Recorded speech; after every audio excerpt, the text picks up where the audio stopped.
Rays baseball on Valley Sports is presented by Baycare. Tonight, the middle game of the series as the Rays and the Marlins square off. The Rays 7 games up in the American League East over the Boston Red Sox. The Rays' magic number stands at 2. Well, again, everyone, welcome to an evening of Rays baseball with Brian Anderson, Dwayne Stats. Great to have you aboard.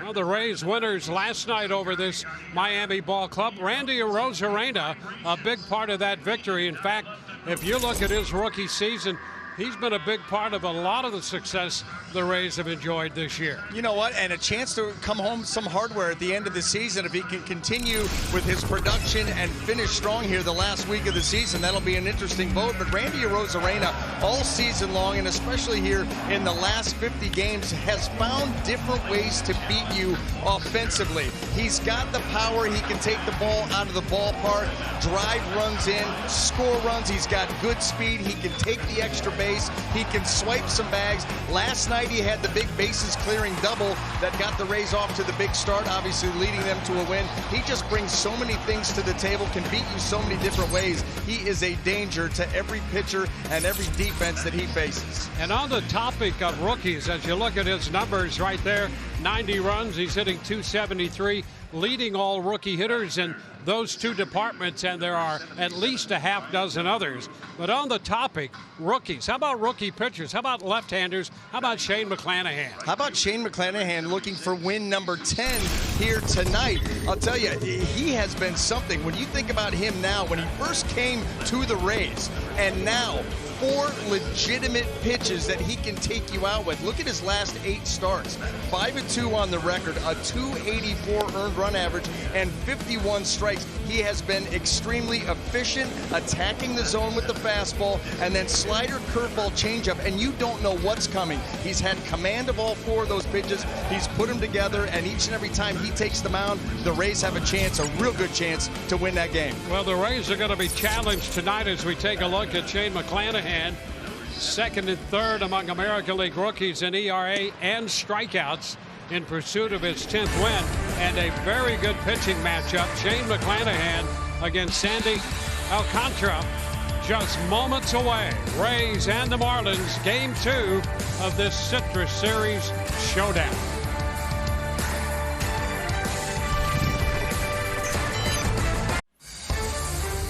Rays baseball on Valley Sports is brought to you by Baycare, Humanity at Work, by Frontier Communications, don't go it alone, and by your local Ford dealers.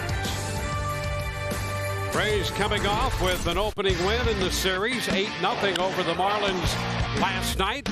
Citrus Series continues tonight with game 2 coming up. Shane McClanahan on the hill for the Rays. Sandy Alcantara, the right-hander, will pitch for Miami. Rays baseball next. When the Devil Rays came into existence in 1998, their division counterparts were steep in tradition, and the underdog team from Tampa Bay had to fight for respect.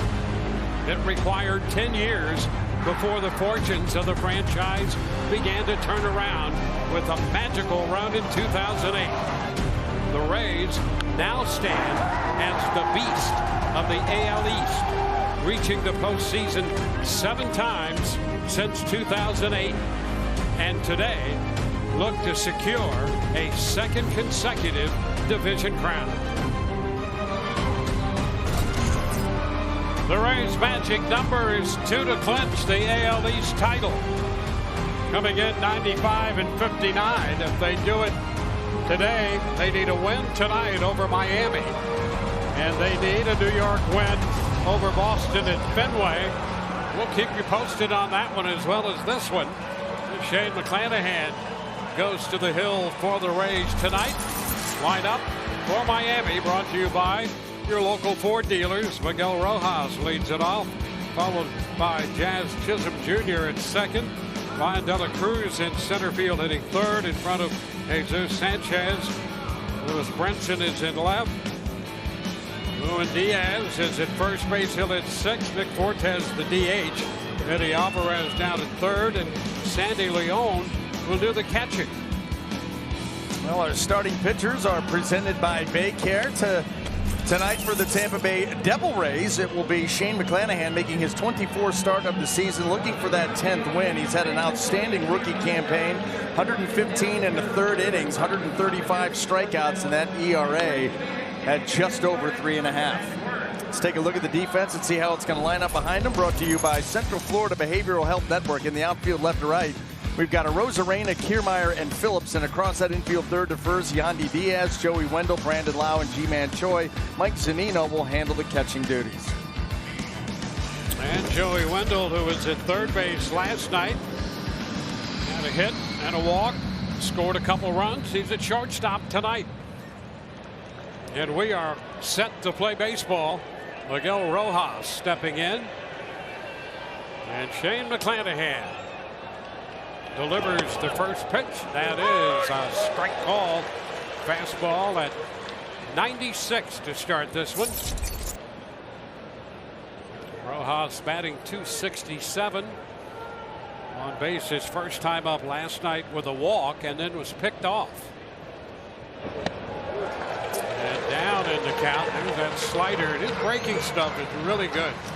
It's outstanding, and he's gotten it to the point now that you really can't bank on one or the other as far as the slider, the curveball goes. The curveball has become that much of a weapon. The slider has always been that good. And boy, they really cause problems for opposing hitters. Ground ball third. Diaz with the lengthy throw, and it's there in time. Diaz to Choi to get Rojas. Well, that's the other thing that McClanahan has been able to do is, you know, we talk about his efficiency, the really good stuff, the fastball that's going to average 96, 97 miles an hour, the slider, the curveball, the changeup, but he keeps all four of those pitches sharp, and he can get outs quickly. Jazz Chisholm Jr.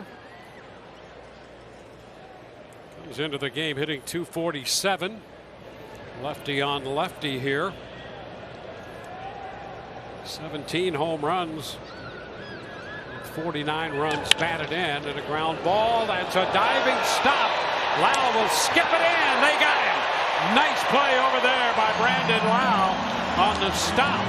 And then on that throw to first to skip it in to Choi to get Chisholm. And think about it, from the left side, that speed of Chisholm that you've got to deal with. You talk about pressure being on, first of all, to get to that ground ball, but then to gather yourself and get the ball there in time, because Chisholm can fly.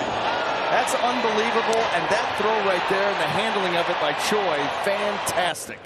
Wow, full extension. Great stop, great throw, great pickup at first. 2 gone. And there's a strike by De La Cruz. That was a thing of beauty. That ball was almost by Lau.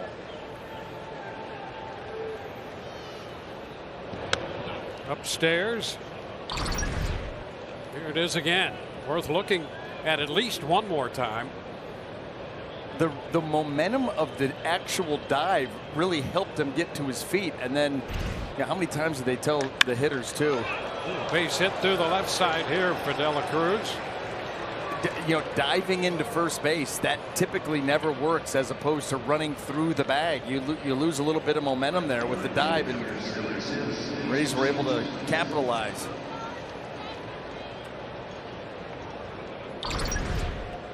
Now this slider here stayed up enough, just dropped the barrel on it. And De La Cruz, who, 53 hits now, and now what is his 50th game? Yeah, he's hitting well over 300, 311 to start play. Had a short night last night. He didn't last long. He had that one at bat, was ejected. So he's fresh tonight. Yes. Well, plate umpire thought he was fresh last night. A little too. Yep. It's a foul ball back. Sanchez, Jesus Sanchez, the cleanup hitter. Former Rays prospect.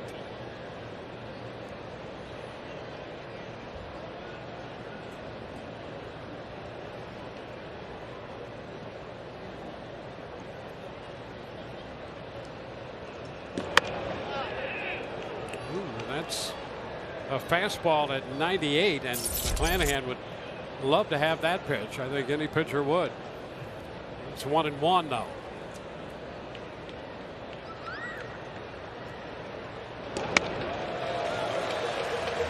Ball 2 strikes. That fastball followed up by the slider and a miss by Sanchez.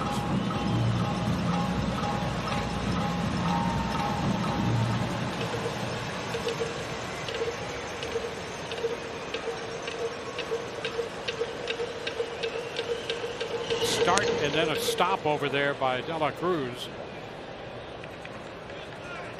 Well, unless he widens that lead just a little bit, didn't have a very big one, but you know that a guy like Shane McClanahan out there on the mound, you got to try different ways to try and beat him. Running with 2 outs, you start. The chopper right side, enough time for Lau to get there, but could not glove it. So we have 2 men on with 2 men out. That's going to be a base hit. Sanchez placed that perfectly to make it very difficult for Lau to get there and make the play on. Well, you think this play right here, this chopper, and it's deep into the hole. So right there you glove it. Now you still got to find a way to try to either spin or open those hips and make the throw. It would have been very difficult, but a moot point as that ball hits off the heel of the glove. 2 men on, 2 men out. Lewis Brinson. 98 is down. Brinson had a base hit. Dropped a single into center field last night on a changeup.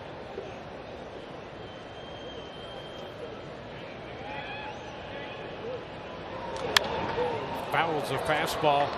The challenge fastball 97 out over the plate. 1-1.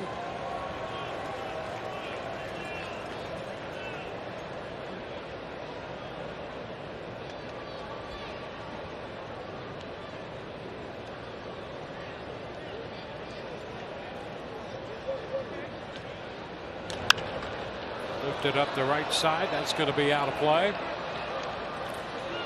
1-2.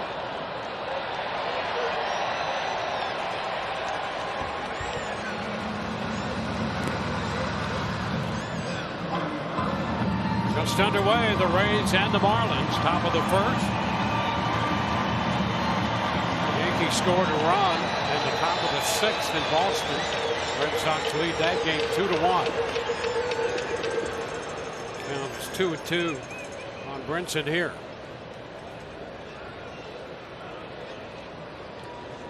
Mattingly, the Miami manager, 6th season as a manager in Miami. And the count is full. Well, a couple quick outs. 4 pitches in, 2 outs, but a couple singles following. And a full count. De La Cruz will be off second. Likewise, Sanchez breaking off first.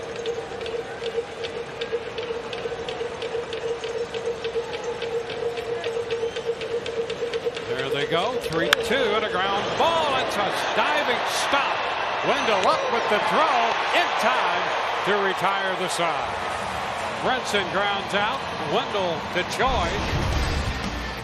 And the Marlins lead 2. Look at the Rays lineup, brought to you by your local Ford dealers. Brandon Lau set to lead off, followed by G-Man Choi and Randy Arozarena. Austin Meadows is the designated hitter. Joey Wendell, Yandy Diaz, Kevin Kiermaier, Brent Phillips, and Mike Zunino rounding out the Rays lineup. Well, starting pitchers are presented by Bake here, and the Rays are going to face a tough one here tonight in Miami Marlins right-hander Sandy Alcantara, making his 32nd start of the season. These are old school type numbers, closing in on 200 innings, 189 strikeouts, 49 walks, just 218 average against. Brandon Lau after that first pitch. Fastball, and he sends it right back into center field. We've talked during this homestand about Brandon Lau and how he loves that first pitch. And jumped on that one. And he loves the first pitch fastball. That doesn't mean you can't throw him one. You just can't leave it in the middle of the plate, which is what Alcantara did. And Brandon Lau, he's not going to let a fastball out over the meaty part of the plate go by very often, and he gets the Rays off to a nice start right there. Runner aboard for Ji-Man Choi. How about that? Swinging 47% of the time on that first pitch. A former Ray is the only guy that swings at it more frequently. Ji-Man Choi trying to bunt that one with the right side overloaded and only one defender on the left side. He's thinking about a bunt base hit there. Well, we've seen him do it before, and I don't know why teams play him like that early in the count for that simple reason. He's capable of doing it, he's willing to do it, and all he has to do is just get it rolling this way. There's not a play that can be made.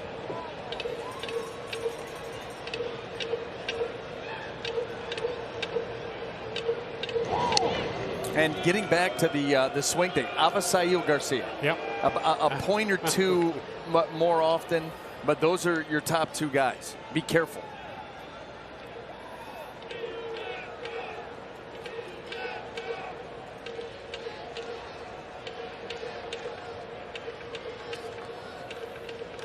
Little chopper down to first, throw to second, and that's going to be it. Lau forced at second base. I'll tell you what, you thought the Marlins did a nice job last night at covering third base. They had first base covered there by 3 or 4 guys. Take a quick look at that Marlin defense, brought to you by Central Florida Behavioral Health Network. In the outfield left to right, we've got Luis Brinson, Brian De La Cruz, and Jesus Sanchez. And across that infield third to first, Eddie Alvarez, Miguel Rojas, Jazz Chisholm Jr., and Lewin Diaz. Back behind the plate, Sandy Leon. Ironically enough, closed out last night's game from the mound.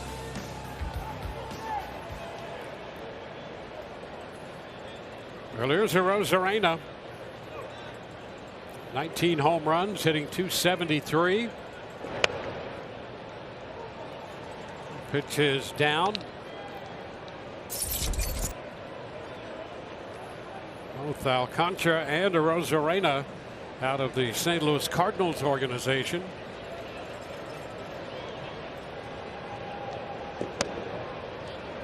It's down 2-0.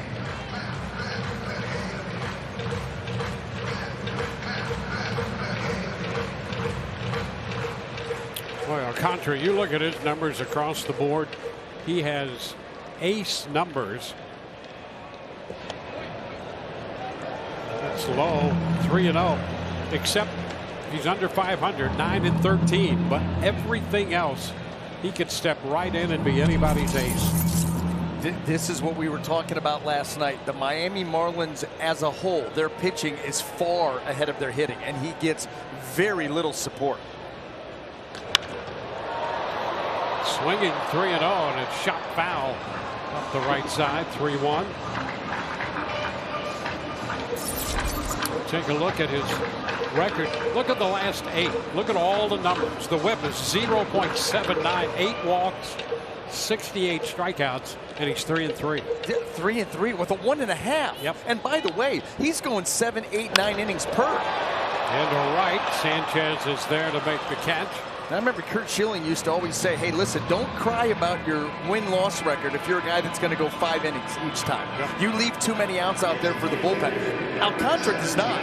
He gets 21, 22, 23, 24 outs a start, and even with a 1.5, he can't buy a win. Or not enough for how well he throws. Now Austin Meadows. Now Alvarez will move to the right side. Rojas, the only infielder on the left side with Meadows. That's a shot up the right field line. Good distance, but foul. Strike one.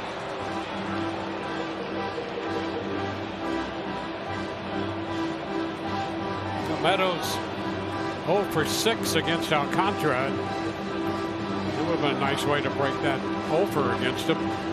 Get an early lead. Yep.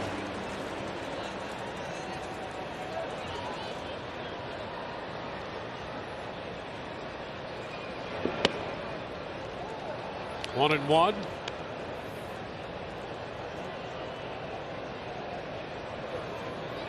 The Rays start the night with 819 runs scored. That's second in the major leagues behind only Houston.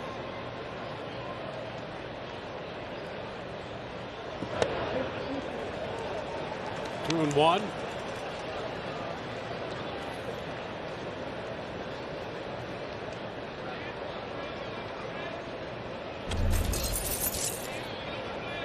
There's the runs scored with Houston 829, the Rays 819. Ground ball to first. Diaz with the pickup, stepping on the bag, and the Rays leave a man onto the second inning. No score. He's Red Sox. Nestor Cortez Jr. Boy, he hangs one. Kevin Plawecki deep to left field. That would give the Red Sox a 1-0 lead. And then following that, how about this wild pitch? That would give the Red Sox a 2-0 lead. And then Hansel Robles says, hold my beer, because I can do the same thing. And he gives the Yankees a run. It's 2-1 late in that game. Now, he may have lost that beer. 1-0 the count to Lewin Diaz. Would stale on him. It did. Threw it out. Upstairs.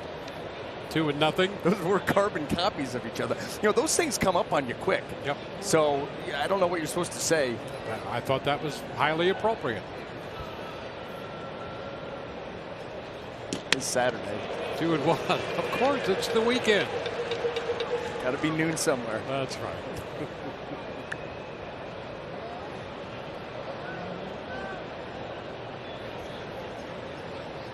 Rays have the 24-year-old lefty, Shane McClanahan. There's a foul ball coming straight back and out of play.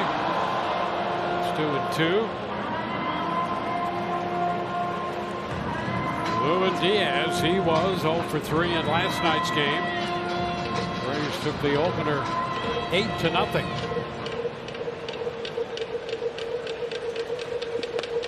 So the Rays now 3-1 in the season series against the Marlins, opening the season in Miami and taking the first 2 games there, dropping game 3 and then winning last night. Waited all season to conclude the Citrus series. 3-2 lined into right. That's a base hit. Phillips to cut it off near the line, keep it out of the corner, and there's a leadoff single.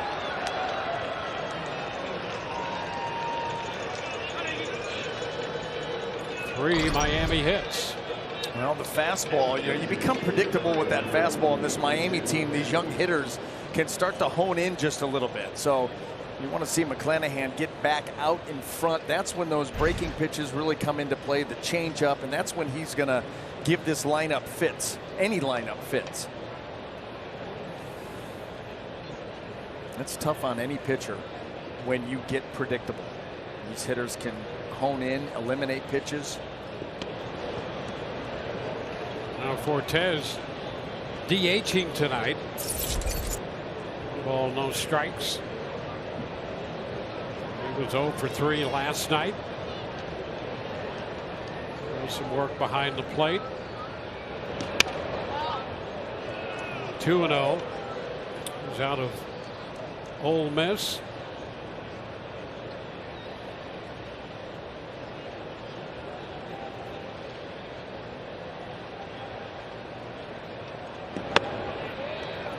Strike. 2-1. Had a finance degree at Ole Miss, getting to the big leagues and hoping that he'll get the opportunity to use that finance degree if he sticks around the big leagues long enough.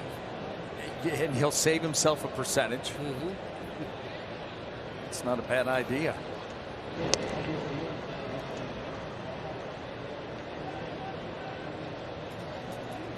The Marlins like his power potential. Well, he has shown that in his first week.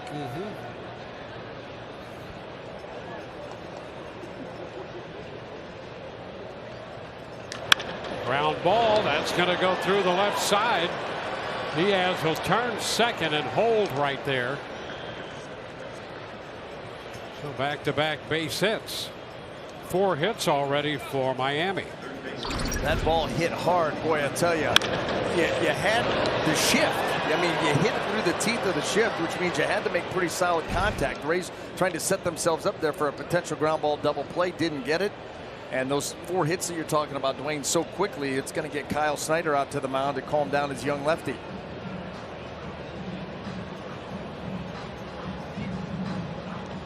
Lenny Alvarez, the third baseman, switch hitter. He'll be hitting right-handed due next. Well, they talk about it. Here's a word from Bayfront. At Bayfront Health St. Petersburg, we know what it means to be here for our community. When you need care you can trust, choose Bayfront Health St. Petersburg, the official healthcare partners of the Tampa Bay Rays.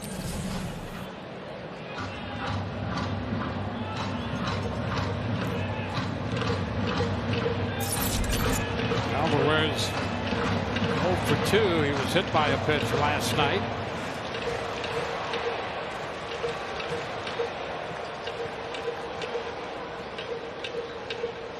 Shows bunt. There's a strike.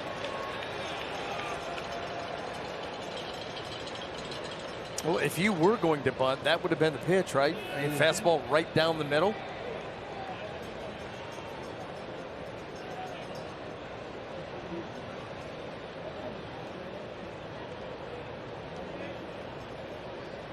Shows it again, and that's a foul right back into the mitt.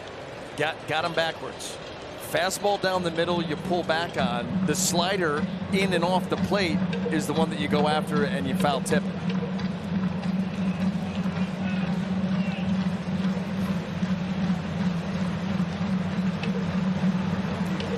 And 2 strikes the count.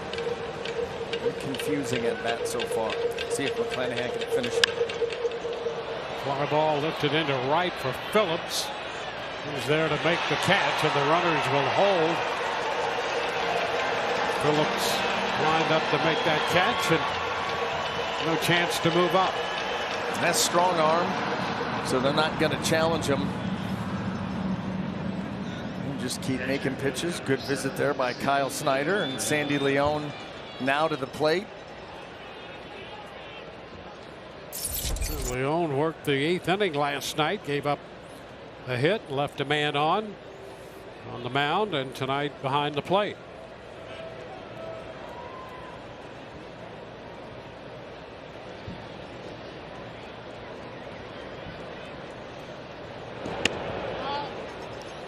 It's a ball just off the plate. It didn't miss by much. No, it's a little tight here tonight early on.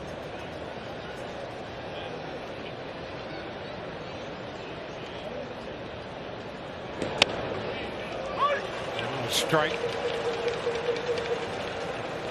Part of the inner half of the plate, close to the corner.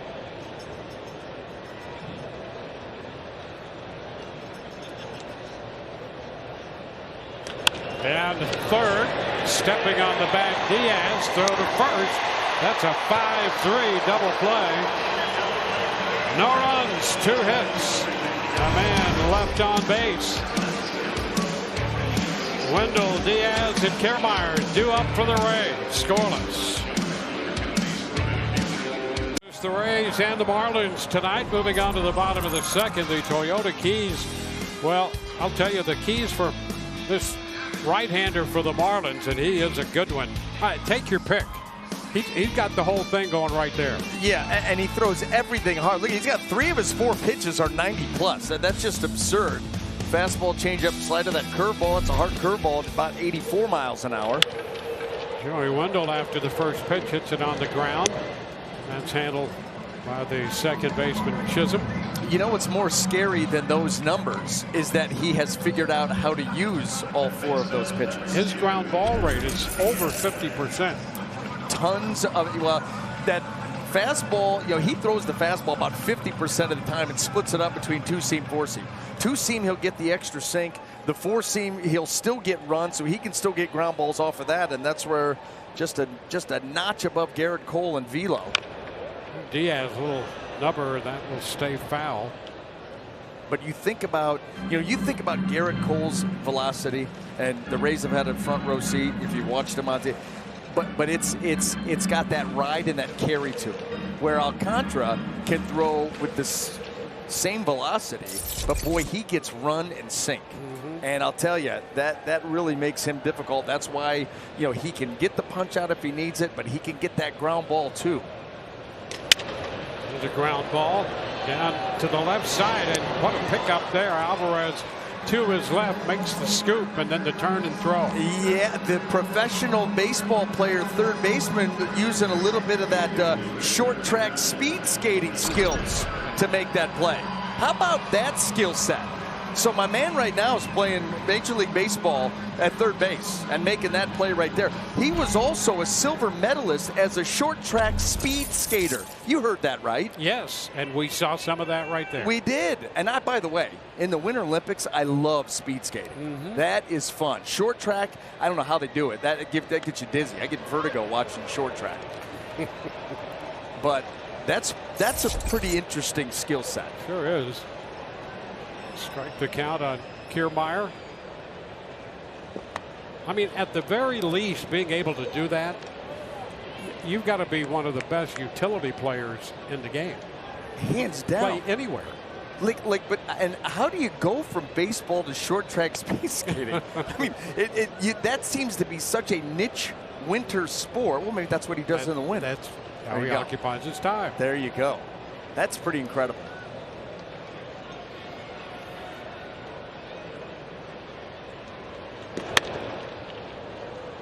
2-2. Couple ground ball outs.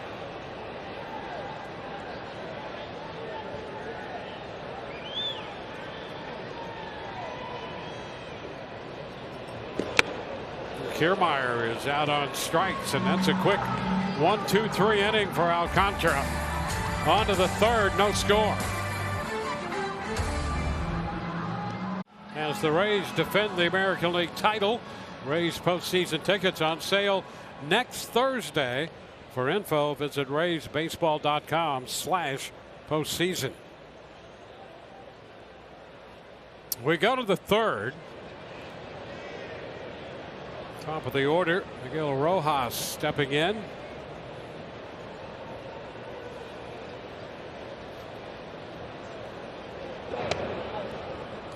It's a ball. 33 pitches through the first two for McClanahan. He's given up 4 hits first time through the order.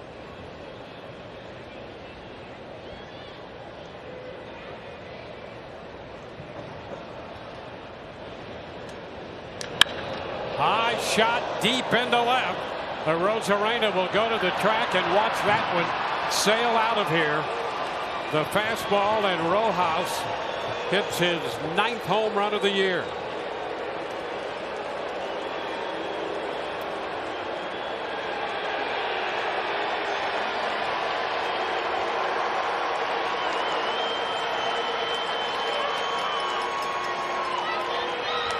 Well, he got a fastball to handle.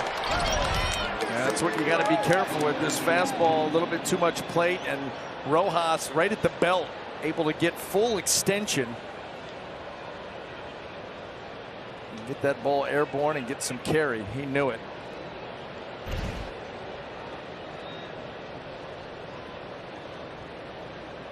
Chisholm swings and misses. Strike one. 14th home run given up by McClanahan, and this is 24th start.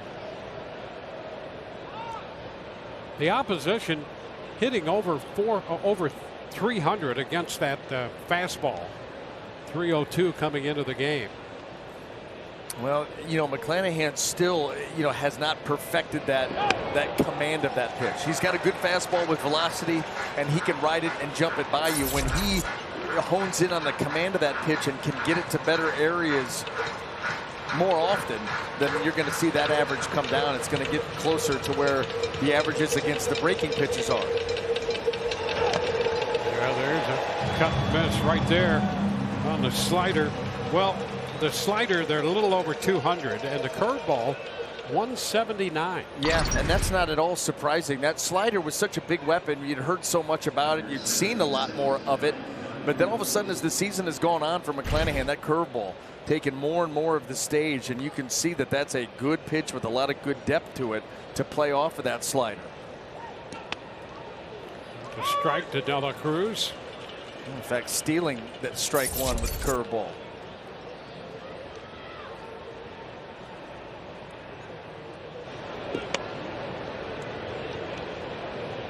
One. And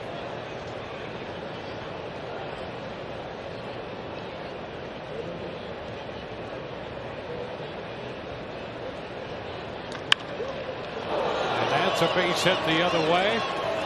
Out of the reach of Choi. Well, this kid can hit, huh? Yes, he can. I mean, my goodness, we saw, his stats coming in, and we've seen some good at-bats here. Even taking this curveball, it's away. Look how he lets it get into the zone. Doesn't lunge after it. Just shoots it the other way. Not at all jumpy. That's a nice swing and a good AB.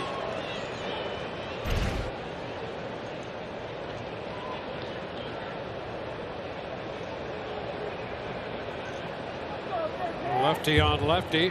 Jesus Sanchez. Fouls a fastball. Strike one.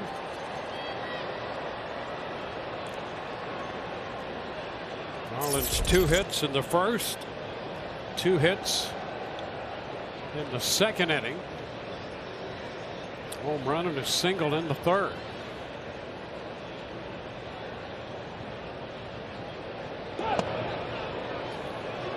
Check in time by Sanchez.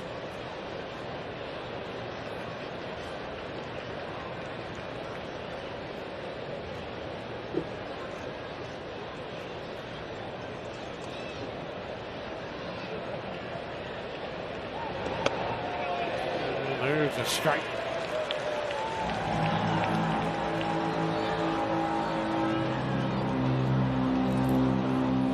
It's a 1-2 count.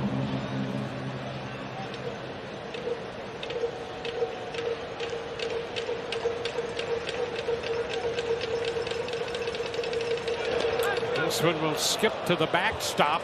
Down to second goes De La Cruz, and with a turn there decides to put on the brakes. So a move up on the wild pitch. Well, Zunino, he really did not have a chance. That breaking ball just yanked glove side, and Zunino left to just flail at it. There's no way you're getting to that. And you're just hoping for a scoop. And like you've often told me, Dwayne, hope is a very bad strategy. Not a good game plan. No. 2-2. Lifted the other way. Rosarena toward the line is there to make the catch on the run. 2 gone, and De La Cruz back to second. Now McClanahan here in the third inning. Not as sharp as we've seen him. When you think about it, he pitched on the 19th. So here we are, essentially a week later. And I would think there's a challenge in that. Your routine is a little off from what you're used to. A little tapper, foul ball. You get on that 5-day rotation type of routine. Every once in a while you get an off day mixed in there, so you'll get the 6th day. But trying to limit his innings and some of the other young pitchers, and the way that the Rays have gotten so creative with their pitching staff, that all of a sudden 7 days it could be tough to be sharp. I mean, you were around a lot of pitchers, and being a pitcher yourself, you see some guys, it doesn't make all that much difference in terms of 6 or 7 days. Other guys really need to be on that regular rotation turn. Yeah, and I think that that's true. Finesse guys, they want to keep in rhythm. And McClanahan, he would qualify as a power guy, but he's a power guy with efficiency. He's a 15, 16, works with a good pace, 15 or 16 pitches an inning. Yep. Young, used to a routine. So you're kind of caught in that catch-22, where you want to give him a little bit of extra time, keep him fresh, especially going into the postseason. But at the same time, you want him sharp. And for him to be sharp, you like anything else, you need to use it. And so it's something that in between starts, I'm sure they're working on different routines to keep him as sharp as possible. Open in here, and it's now 2-2 with that fastball. Yeah, it would just seem to me that that's a challenge to find the right point at which you're achieving that highest efficiency. Because one routine may not work for another guy. That's right. You may find a routine, hey, this is good. I'm going to throw 2 bullpens in between starts. Another guy may be a bullpen and a touch and feel or some flat ground. You know, that's where Kyle Snyder really earns his money, is working with these guys from start to start, the mental part of the game, keeping them sharp physically.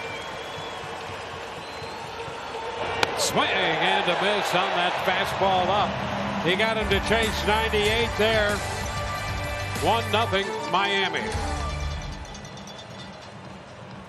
Field. Well, here's a fun connection for you. Marlins third base coach Trey Hillman is actually Brett Phillips' father-in-law. Brett said he met Bree, his now wife, Trey's daughter, when Hillman was a bench coach for a spring training stint he had when he was 20. When they met, Coach Hillman pulled Brett aside afterwards when he saw some sparks flying between his daughter and Brett and said, "Listen, I told my daughter not to date baseball players." Brett said, "Yes, sir." But of course, Brett and Bree hit it off, so Brett called Hillman and asked him for his permission to take his daughter on a date. He said yes, and the rest is history. So a fun story, guys. Yeah, we know all about that. That is awesome. Yeah, we know all about that kind of thing. Yes, you do. I mean, yes, you do. Up close and personal. You know, there are a couple of things about that. Swing and miss as Phillips is out on strikes. And Trey Hillman lives in Liberty Hill, Texas. And my father-in-law grew up in Liberty Hill, Texas, and has his name on a monument in that little town because he was one of the citizens who was in the military.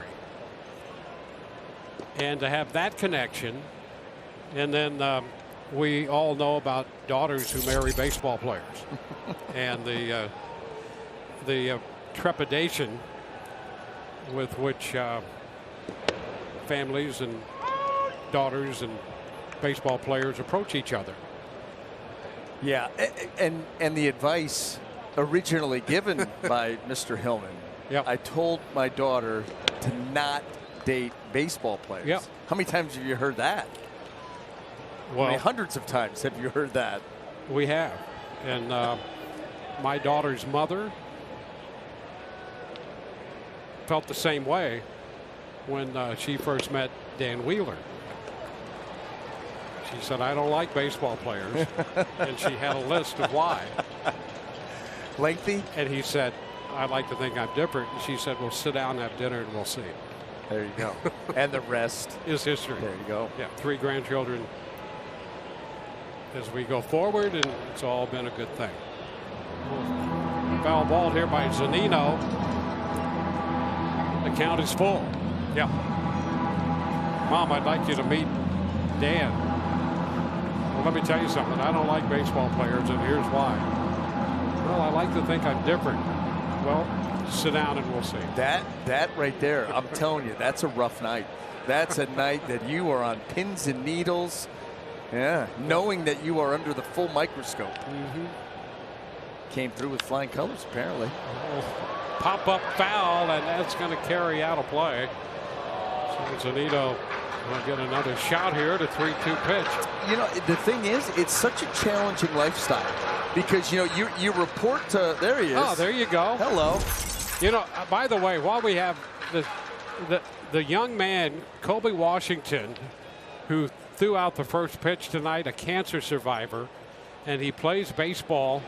He's in their group in that kangaroo court and the top tier ruse. Zunino is out on strike, and they have 600, 700, 1,000 people here at the game tonight, and there's Colby throwing out the first pitch. And watch the walk-off. Oh, uh-oh. Yeah, oh yeah. Little swag. Little flair. Well, fouls this one down the left side. There isn't. That's going to be fair. That ball stayed fair and bounces out of play. And a two-base hit for Lau. Boy, off the bat, I think everybody, including me, thought it was going to be foul. And it stayed just fair. That's Kevin Kiermaier from last night. The same thing. It looks like the left-hander's going to slice one, just foul down the line, strike one.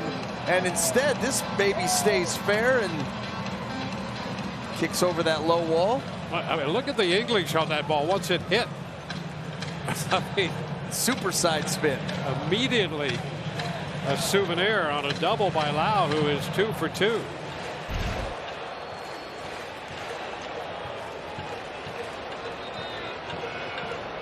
Now G-Man Choi swings and misses.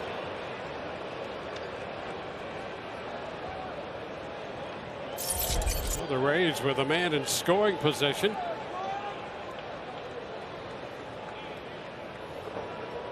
Choi trying to come through against Alcantara. By the way, Choi coming in is 3 for 5 in his career against this tough right-hander. And a ground ball, first base side. Alcantara is going to cover, taking the toss from Diaz. And the Rays leave Lau at second. 1-0 Miami. Now he and the Rays Baseball Foundation donate $100 each to the Crisis Center of Tampa Bay through the Home Runs for Hope campaign. For more info, visit raysbaseball.com/community. Lewin Diaz leads it off. Pitch is a ball. He had a base hit in the second inning. 1-0 to score. Rojas hit the home run in the third to account for the only run. Fly ball center field. Kiermaier just approaching the track, makes the catch. One gone.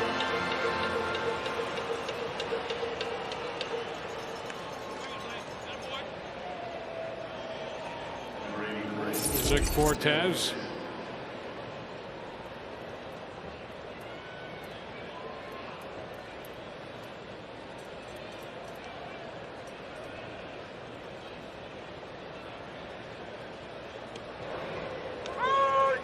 There's a strike.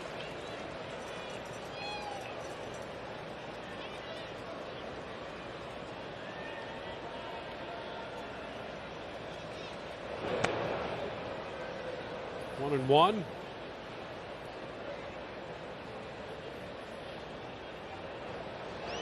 Rays winners last night 8-0. They trail 1-0 as we play in the fourth inning tonight. Afternoon game tomorrow. Shane Baz will get the start for the Rays. We'll be with you at 12:30 with our pregame coverage.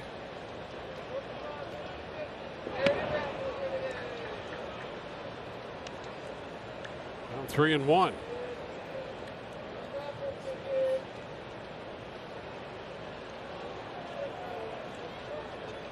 Baz impressive in his major league debut against the Blue Jays. And now ball 4. 1 on, 1 out. Well, big story. Let's go to Chicago and let's go to Wrigley Field. The St. Louis Cardinals down 5-4 late in that game. They rally back. They beat the Cubs 8-5. That was a strike. Go back, check the tape. You're wrong. 15 straight. How about that? How about that? You talk about a steamroll to the playoffs. My goodness.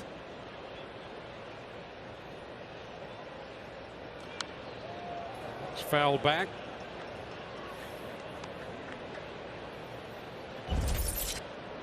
Well, how about that? The Cardinals winning 15, the longest streak in franchise history. I think you had to go back to 1934 was the last time they'd won 14 in a row.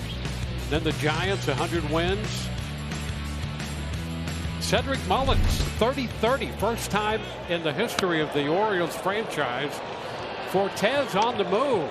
and he picks up a stolen base.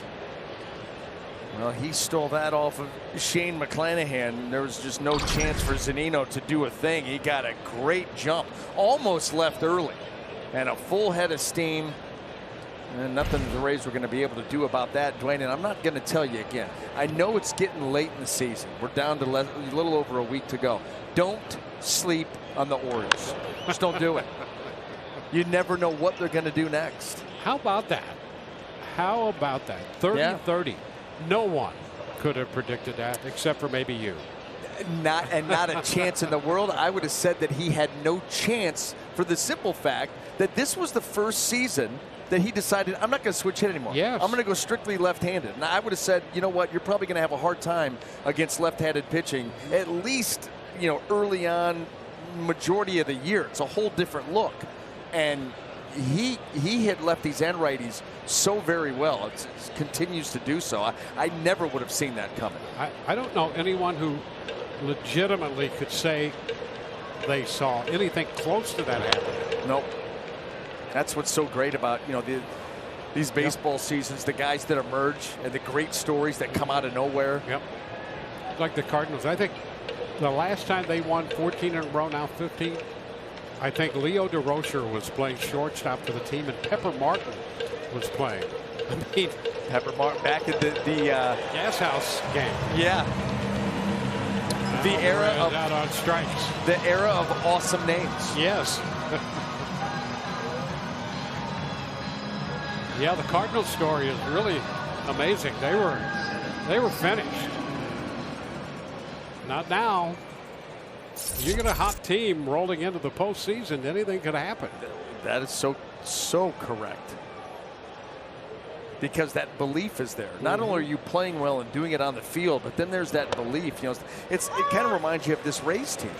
The Rays, they lead Major League Baseball in wins when they've been trailing after the 8th inning. But it's not surprising when you watch them day in and out because these guys never feel like they're out of it. And that kind of mindset can take you places. There are games in a 162 game schedule when you get to the 7th, 8th, or 9th innings and you just know the team's going, look, we're done, no shot here. That's just not the case with this team.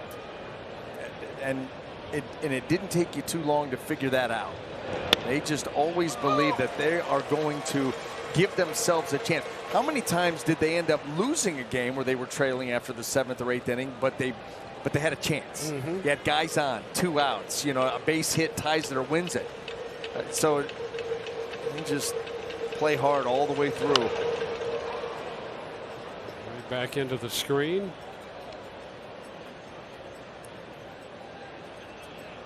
That's a great characteristic of a team heading into the postseason, because those games, listen, every single out is huge. And they come to play every single out. It's the only time I can remember the first time I ever had an opportunity to play the postseason. And at that point had been in a lot of big league games across the board, big game, division games.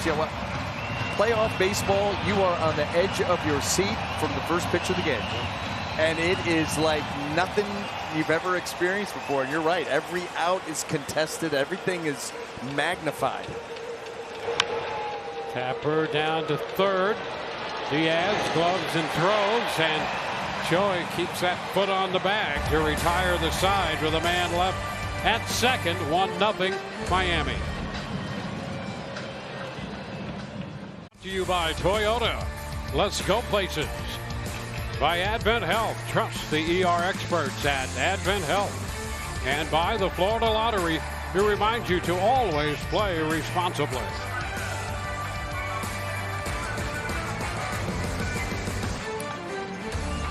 Rays and the Marlins on to the bottom of the 4th inning. Miami with a tough right-hander, 26 years old, Sandy Alcantara. Randy Arozarena swings and misses the slider to start the bottom of the 4th.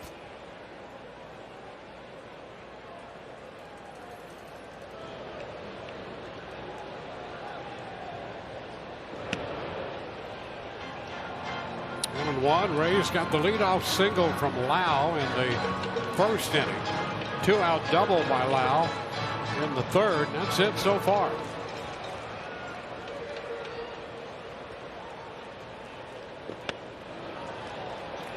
1-2.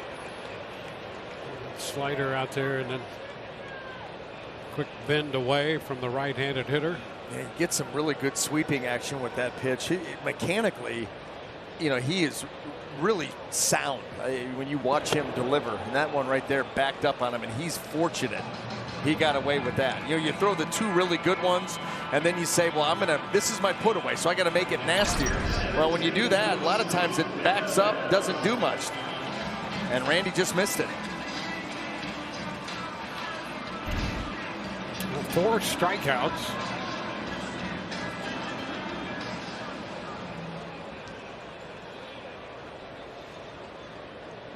Well, the Rays saw Alcantara opening day, and they won that game.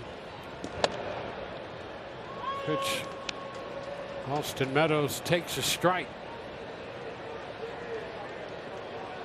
Rays won that game on an 8th inning home run by Austin Meadows. Alcantara worked 6 innings of shutout 2-hit baseball in that one. Walked a couple, struck out 7. The Rays loaded the bases with 2 outs in the first inning, and he got Kiermaier to end it, and that was the only real threat they had against him. And being opening day, he was out after 6.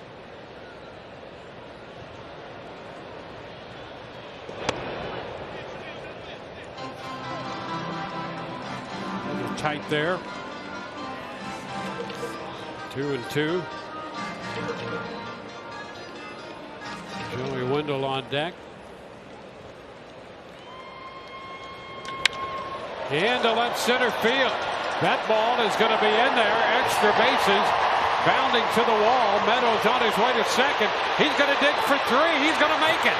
He is safe at third base.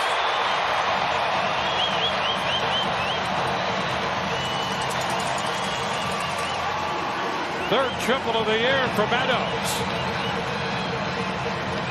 It was perfect placement. You see Jordan Luplow giving Meadows the thumbs up. Perfect placement. Look at where the outfielders are situated, and that ball is going to split them. Long run for both of them.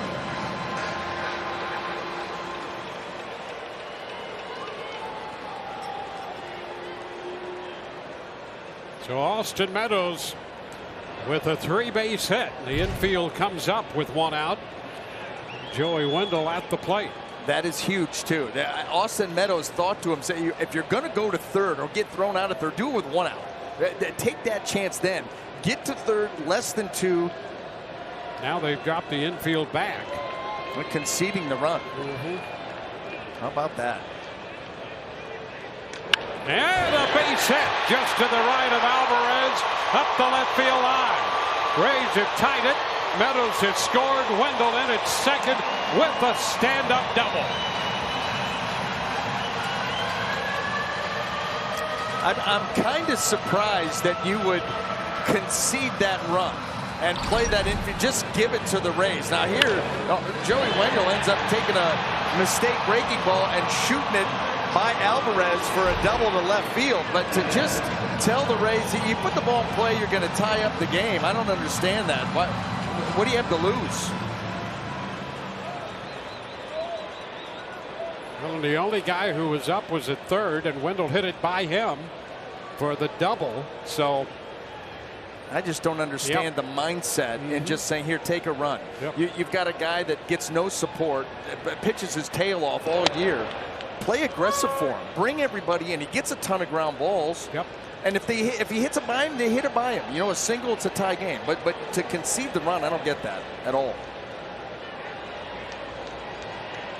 1 strike to count to Diaz. Now a turn, nothing doing back at second. Maybe they say, we don't want to play it so aggressive early in a game. 4th inning and you've got this pitching matchup where 1 or 2 runs, that could be the game. You got to protect them all.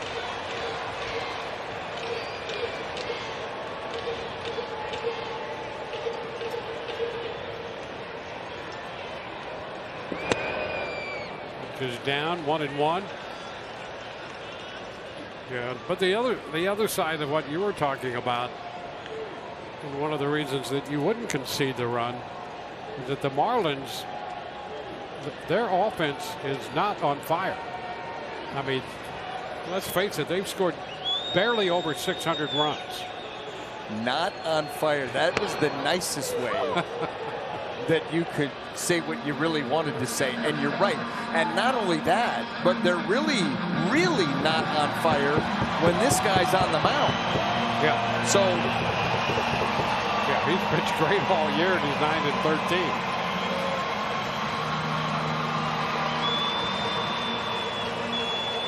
Triple and a double. The Rays have tied it. Yandy Diaz down on the count 1-2. And now it's 2-2.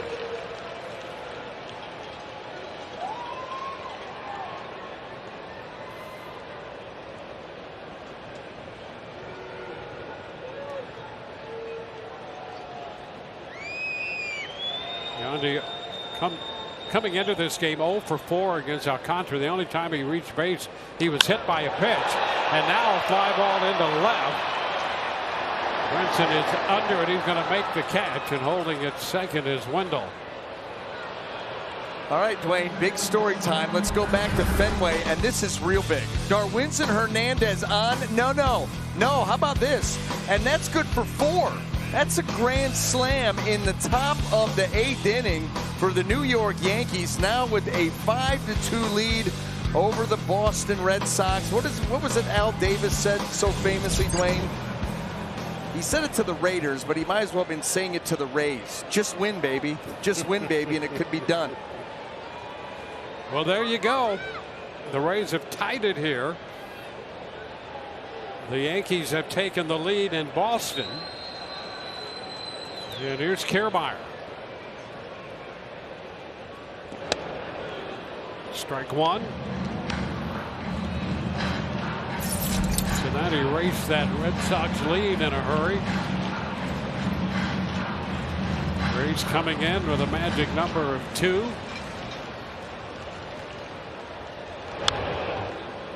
Rays have clinched a spot in the playoffs. They're trying to close out the American League East. And if the Yankees can beat the Red Sox, and if the Rays can notch a win here over Miami, that would do the job. That's it. Yankees, listen, Rays fans were Yankee fans last night and tonight. And it looks like they're closing in on perhaps coming through. Now, Boston's got 2 more shots at them, bottom 8, bottom 9. But they lead now.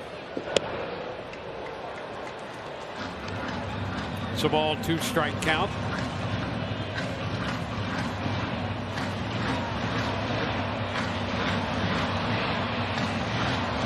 Phillips on deck.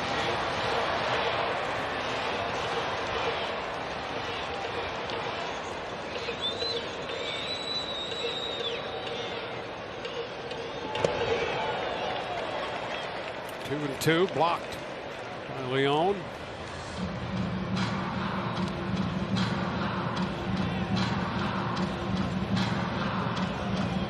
He's up by 7 with 8 games left in the regular season. 95 and 59. Rays again on a pace for 100 wins. They've been back and forth. 100, 99, and with that 8-0 win last night, back on 100 pace. Kiermaier is out on strikes. So the Rays on the triple by Austin Meadows and the double by Joey Wendell have tied this game. At the end of 4, it's 1-1.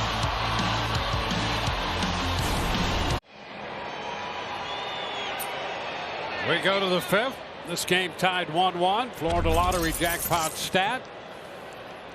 Well, the Rays with 50 home wins. The Rays coming into the 50-29. They won 57 in 2008.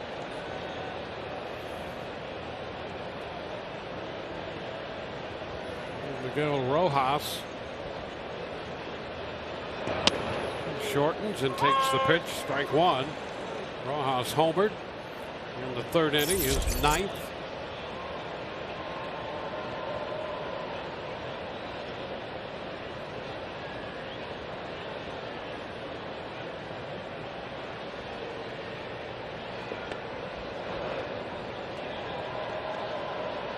One.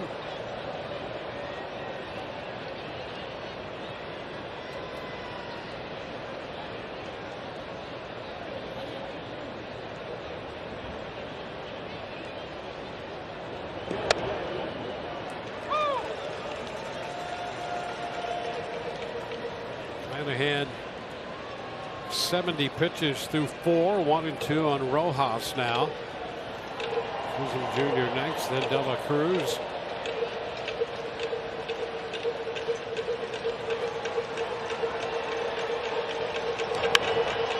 Pretty short. To the glove of Wendell and across to Choi.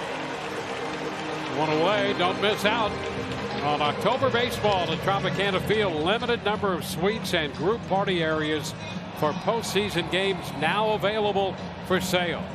For more information, visit RaysBaseball.com/postseason.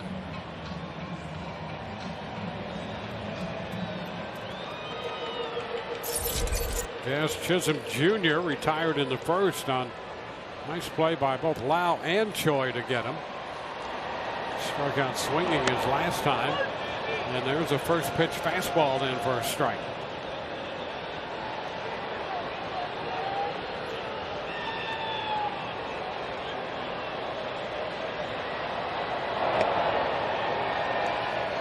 One.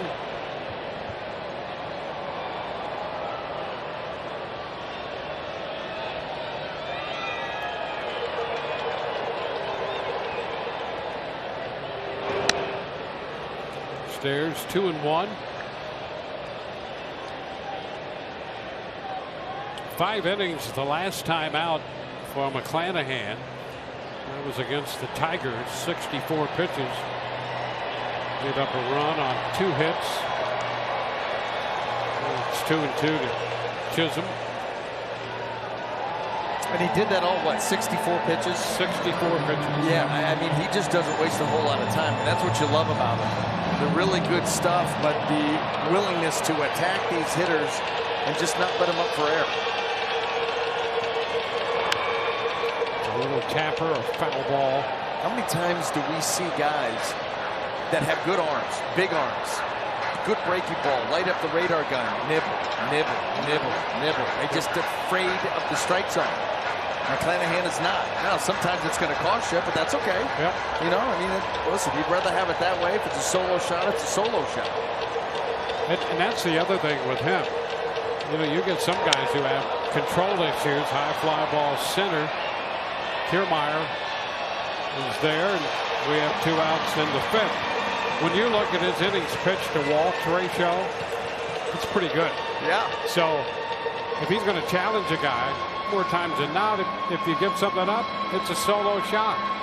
You're not walking guys, putting a lot of men on base to get yourself into trouble. And that is indicative of the Rays pitching staff as a whole.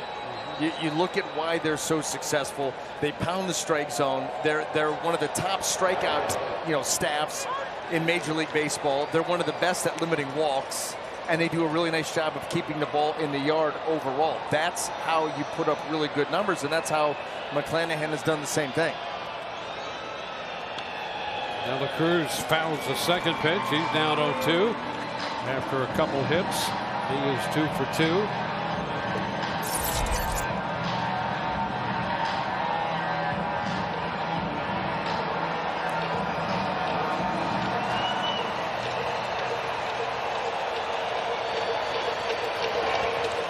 Bounces this one in. 1-2 now.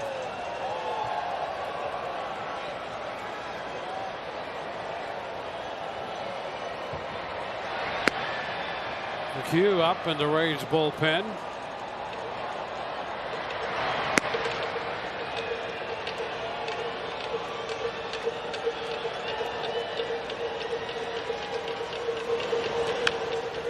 Tapper. And 2 first. Throwing it into the runner a little bit, and a reach in there by Choi. And it's a 1-2-3 inning, bottom of the 5th, 1-1. Was recalled from AAA Durham, and the plan is to have Fleming come out of the bullpen. Josh said that down in Durham he was working on his cutter, and then they pulled him aside and they said, you're gonna have to switch to just 1 inning. And Josh said, I just throw as hard as I can for that 1 inning. And he said it's actually kind of fun. He said, when I'm starting, I'm saving pitches, but when I'm only facing 3 guys, I can throw as hard as I want. He said his velo actually ticked up to about 94 to 95, and he said he thinks that'll help him out a lot in this 1 inning role. Kevin Cash did say that that's how they're going to use him for the rest of the month and heading into the postseason. Josh said they told him that they still plan to use him as a starter next year, guys. Well, Phillips on the second pitch rolled it to the right side in between Chisholm and Rojas. And they had a little issue there as to who was going to get there first. And then it deflected out into right center field. Well, they got the defense rolled over, and there's the little bit where Chisholm is cutting in front of Rojas. Going to be an easier play for Rojas. Going to field and throws instead of Chisholm trying to make that backhand and then throw across his body, and he ends up taking it right away from Rojas, and that's where, you know, that communication, we talk about it often in the outfield, that's where it counts on the infield. Earns himself an error right there. Yeah. And a leadoff base runner. With speed, now Mike Zunino at the plate.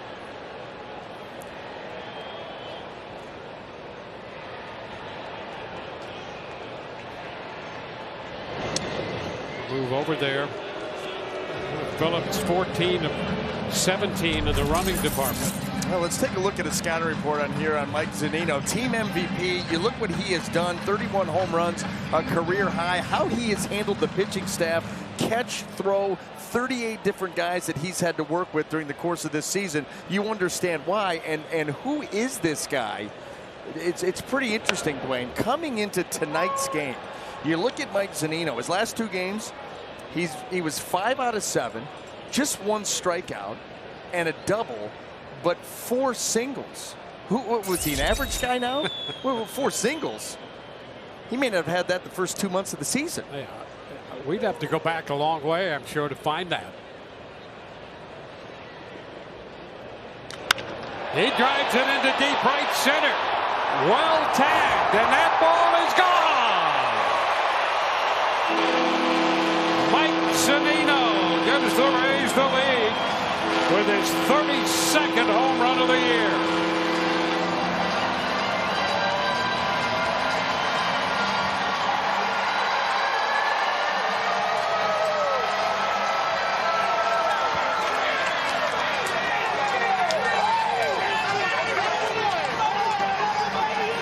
What a year he is having. 32 home runs. A great job behind the plate. And these power numbers, very impressive. You know, it's interesting, too, because for Zunino, it's all been pull for power. Ground ball left side. Rojas with the pickup at short, 1 away. It's all been pull for power. Mike Zunino's first home run to the opposite field was in the All-Star game. Well, this one right here, off of an Alcantara fastball that caught too much plate, he pulled it to the middle, and Zunino to right center field. And I mean, I think that he suspected that's got a real good chance to get out, and it certainly did. And it's given the Rays a 2-run lead.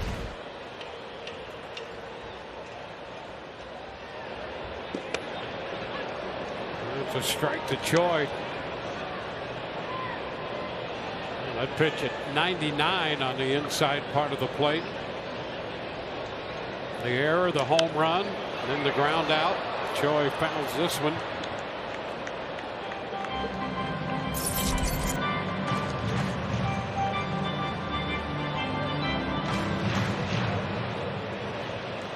It's the 5th home run of the month for Zunino.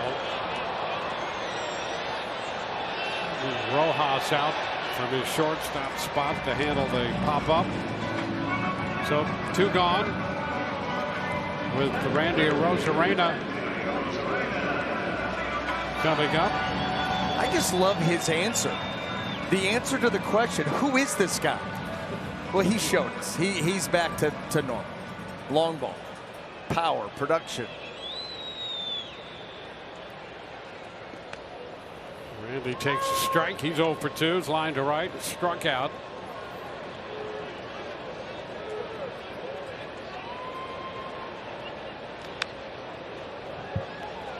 2.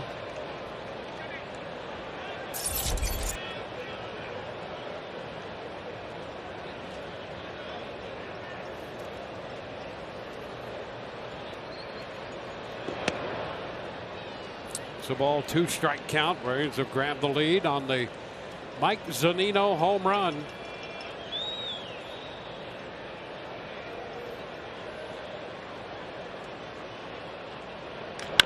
To chop left side into the glove of Alvarez. Throw to first, and that's dug out by Diaz to retire the Rays.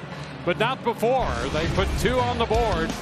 Mike Zunino connecting for the 32nd time this year. It's 3-1 Tampa Bay. Well, the first run of this game came in the 3rd inning. Miguel Rojas led off with that home run, his 9th of the year. Joey Wendell answered for the Rays in the bottom of the 4th with a double driving in Austin Meadows, who had tripled. And in the 5th inning, with a man on, Mike Zunino hits his 32nd home run of the year. And the Rays have a 3-1 lead. There's 32 home runs now. Ties Zunino with the 5th most in the American League, in the history of the American League. 5th of home runs hit by a catcher while catching. Lance Parrish in 1982 had 32. So while you're behind the plate, while you're catching, that's an impressive number right there. And look at these guys. So that could be within reach. Well, yeah, absolutely. A good week. You could get. I'm stuck on Lance Parrish and why his photo's black and white. Not that long ago. It's a budgetary situation. I think you're right. I think you're right. Colin McHugh takes over on the mound. 1-0 the count. That's a strike. Well, they pay our directors so much money that they can't afford color photos of every catcher. You've got to cut somewhere. Yeah, you're right. And so you sneak it in. It's probably my fault for even pointing it out. Well, usually, black and white in a lineup like that, it's a good thing. I just, from my recollection, Lance Parrish was a little further along than like Archie Vaughn or Three Finger Brown. Yeah, and even some of those guys, they come back and colorize them. Yeah, but it's always creepy. Yeah. It's that color of skin that doesn't really exist in the real world, but they're doing their best. Yeah. Just leave it black and white. It's fine. The ground ball backhanded by Lau. Can he get the throw away in time? No, that's going to be a base hit for Sanchez. So the leadoff man aboard in the 6th inning. Everything had to be done perfectly here. Sanchez from the left side is going to get up the line. Good job on the backhand, but then it comes loose. Trying to pull it out of that glove. Good. And then right there just didn't have the grip.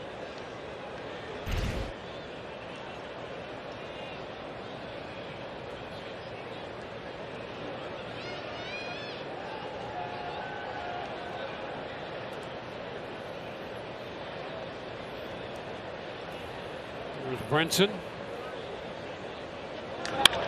Ground ball through the middle. There's a base hit. The Marlins come back, putting 2 men aboard to begin the 6th.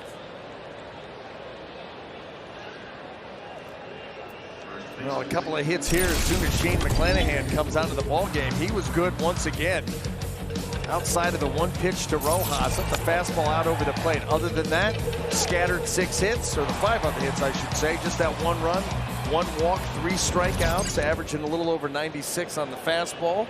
Did it efficiently, and now gives way to Colin McHugh, the rest of that Rays pen. Lou and Diaz, 2 on, nobody out. McHugh, this is outside.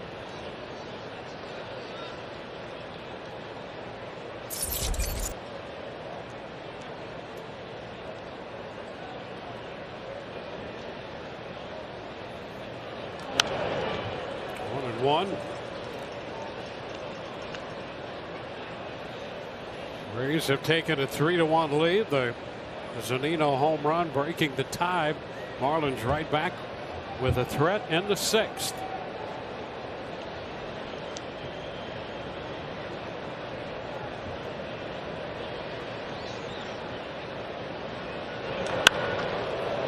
Corked foul up the right side. Out of play. Ball, 2 strikes.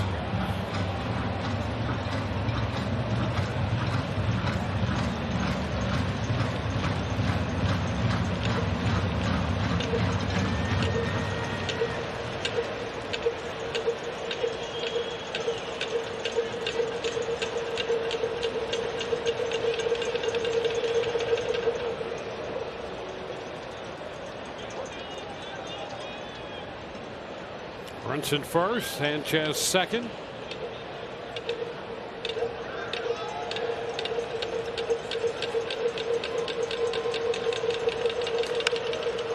Into center field.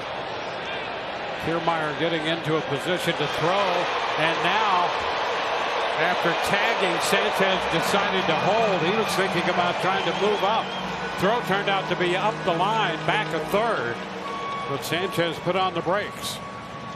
Yeah, and you know, listen, at the end of the day, probably smart on Sanchez's part. I mean, maybe you want to push the envelope there a little bit, but Kevin Kiermaier, we know he's got a strong arm. For the most part, he's very accurate, and he had time to set himself up to make a strong throw, so Sanchez just not willing to do it.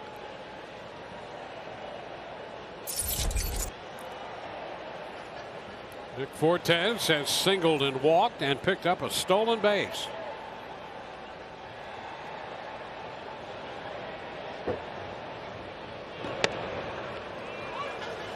Strike 1.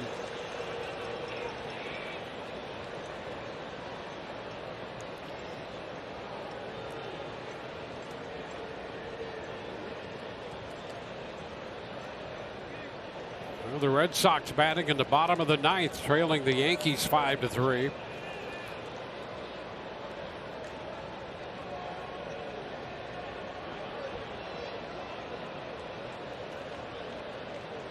Yeah.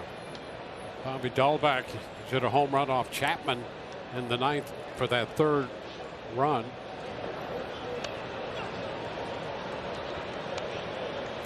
And 2-1.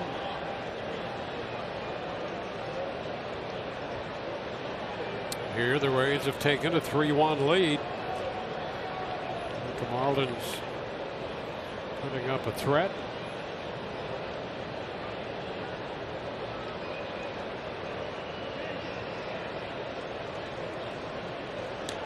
Ground ball right side, charged by Phillips. Sanchez will stop rounding 3rd, and the bases are loaded. Phillips got to that ball quickly with a good arm, and Sanchez made a big turn at 3rd, but is held down there. Now that was a wise hold, and Sanchez did not see it initially. Great job of going the other way, but Phillips, he has that ball in plenty of time to gun him at the plate. We'll see right here, it's getting to Phillips before Sanchez gets to 3rd. So that's just no chance to score. Yeah, you can see Trey Hillman. He goes, I know that guy in right field. He has a good arm. Yeah, that's exactly right. So the bases are loaded with 1 out.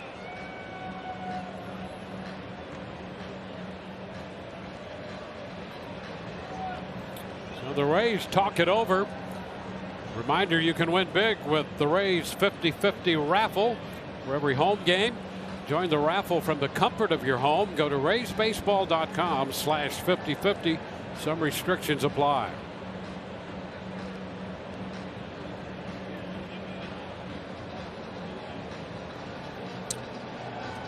Snyder concludes his comments.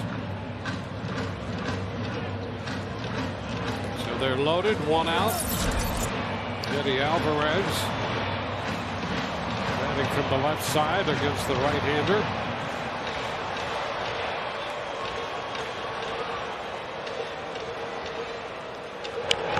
It's a foul ball for a strike.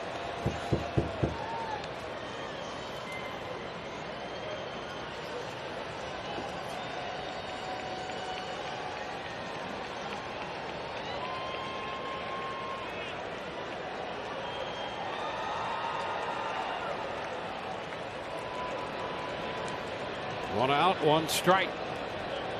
A little bit low right there. And it's 1-1.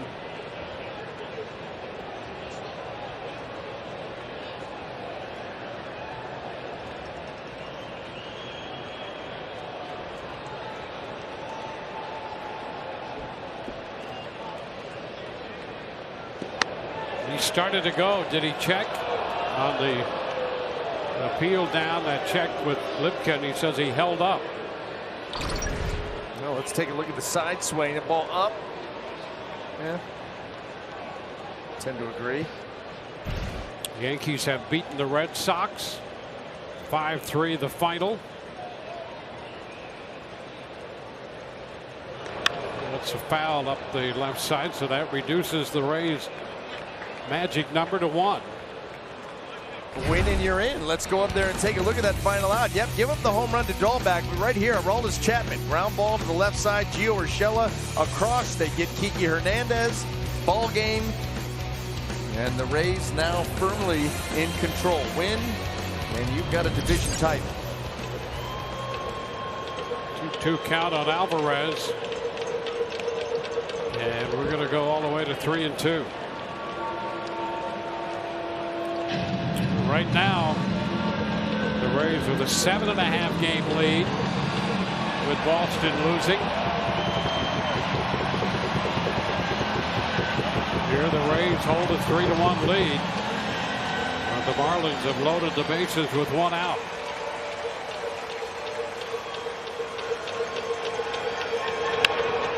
And a ground ball, second base, out at second. A run's going to score.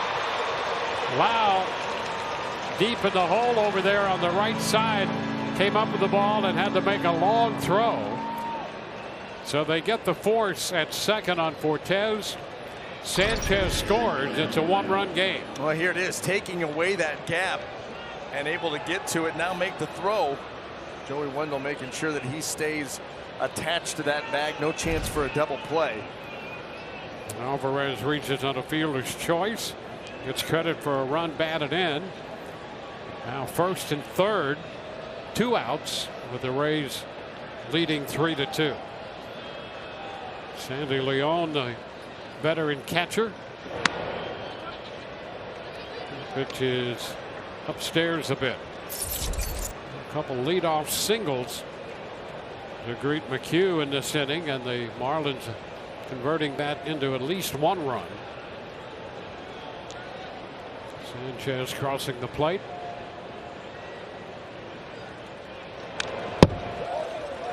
It's a ball and a strike.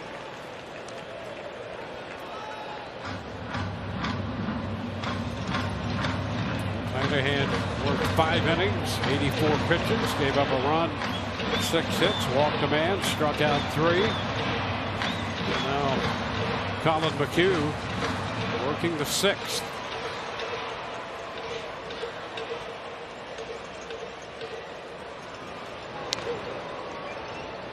Alvarez back in. Rays took the lead on the Mike Zunino home run in the bottom of the 5th. A 2-run shot.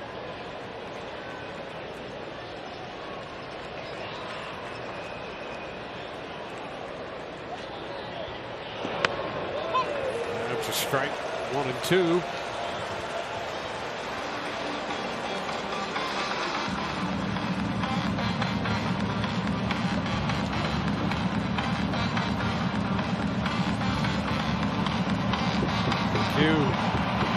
Last appeared 5 days ago, worked 2 innings in the Toronto series.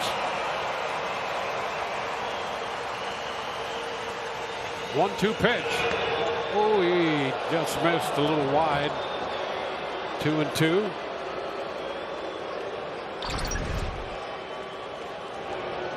Tried to bend that right around to that outside corner. Starting it off the plate here, it starts to come back, not quite enough.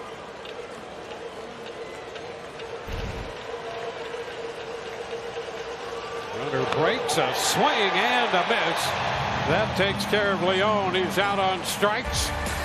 Miami settles for 1. Rays lead 3-2. By the aggressive attorneys, Winters and Yonker, and by your local Honda dealers. Rays coming into bat in the bottom of the 6th inning.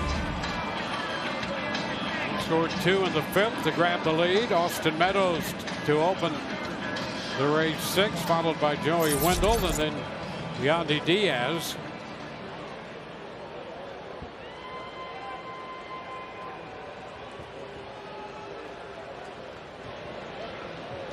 Meadows opened the scoring tonight when he tripled with 1 out in the 4th inning. Was promptly doubled home by Joey Wendell.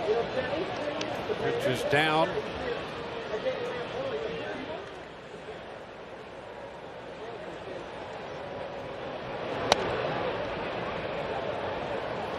Two-0.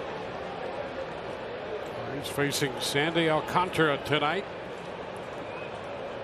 3 runs, 2 earned on 5 hits through 5.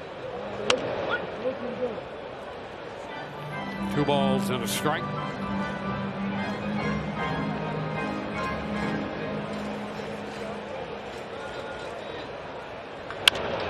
Ground ball. That's a fair ball back of first.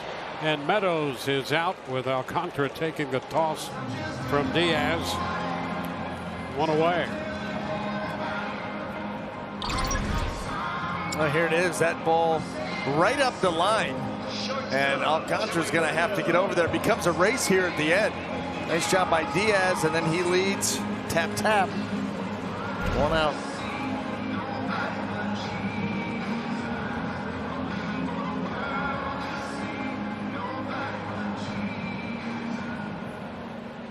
Joey with the double we mentioned in the 4th. 1 for 2.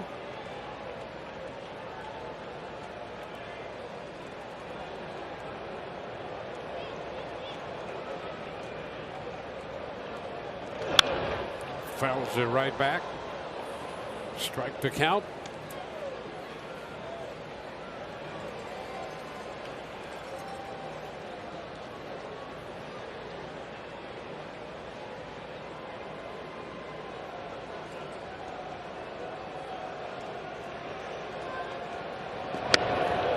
Cut the miss. 0-2. The Rays went away from winning their 4th American League East title. To do it at home for the first time. That would be a treat. Yeah, how about that? Did not realize that the 3 previous team was on the road. Wendell fouls it away. Nothing in 2. Well, and how about last season? It was at Citi Field, and they couldn't even really celebrate. Yep, that's right.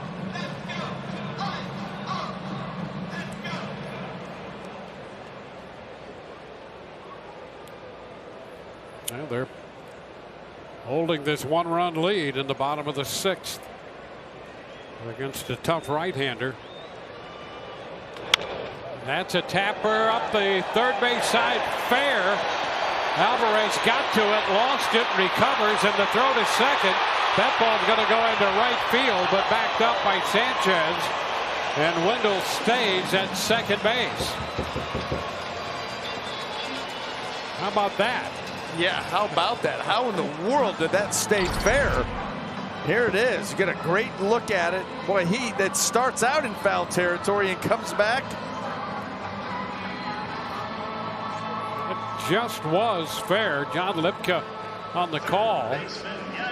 How about when he made contact, the ball goes straight down in foul territory, but it had enough English to angle itself back into fair territory. And boy, the Rays benefit big. He's going to get a single out of that.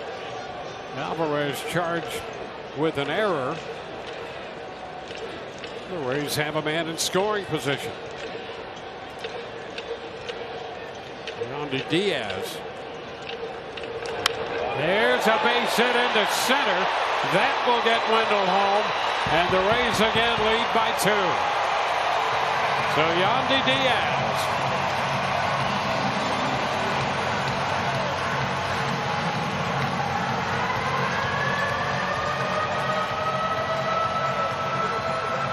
RBI number 61. The slider, not a lot of depth on it. There's a good amount of sweep, but Yandy Diaz can cover the plate, and he does. Stays through the middle of the field. Nothing new about that. And here comes that run. Joey Wendell all the way around. Rays get it back. Quickly taking advantage of that opportunity. Diaz at first for Kevin Kiermaier. There goes Diaz on the move, and a tap to third, a look to second. Nobody there. Throw to first going to be in time. And Diaz advances into scoring position. Ooh, Rays just pulling out all the tricks now. They're going to challenge Alcantara, who has given up a fair amount of stolen bases, but Kevin Kiermaier like a hit and run. Just slap it to the other side. Now Alvarez, I got to make sure Diaz stays put, but I can't hold it too long because I've got a lot of speed going up the baseline.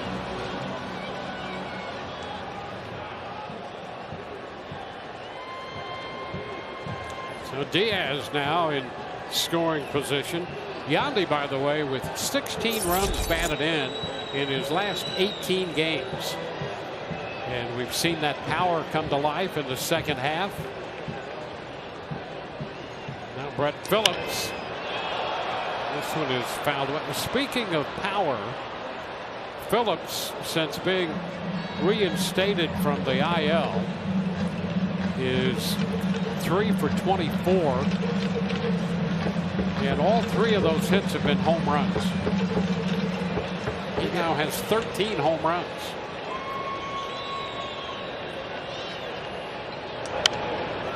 Well, if you take that apart, if you're going to go 1 for every 8 at bats, might as well make it a 4-baser. Yeah, well, that's what he's been doing. Get the bang for your buck. Yeah, I think a lot of people have been surprised by the power. A lot of strikeouts in this game, and the power, I think, has surprised some folks with 13 home runs. And he is out on strikes. So the Rays are finished in the 6th, but they add a run and lead 4-2. Check out the T-Mobile coverage cam tonight.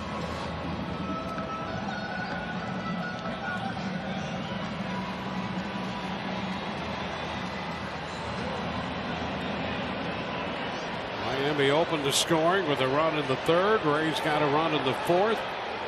2 runs in the 5th. Miami a run in the 6th. The Rays right back with a run in the 6th. They got the right idea out there.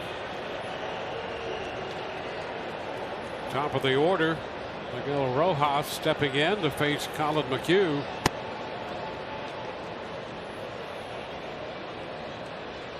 Ground ball right back to the hill, reaching up. McHugh makes the play.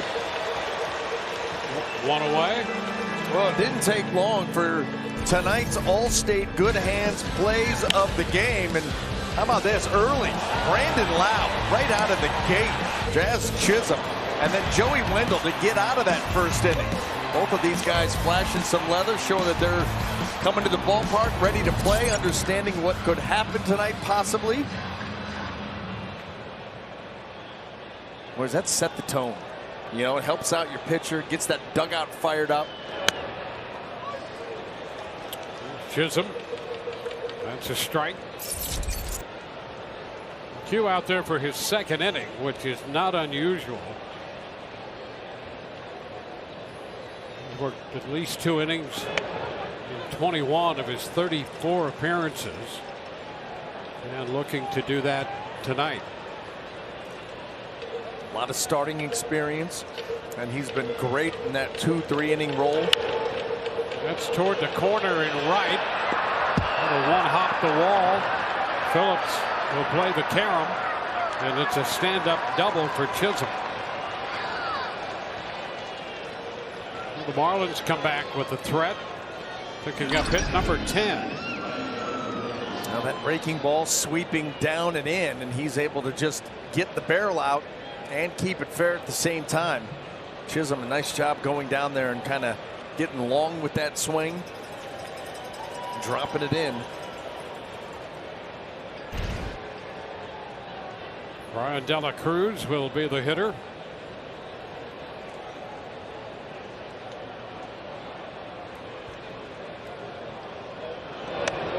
Breaking ball stays in.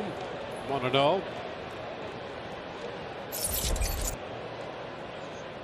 2 for 3 tonight.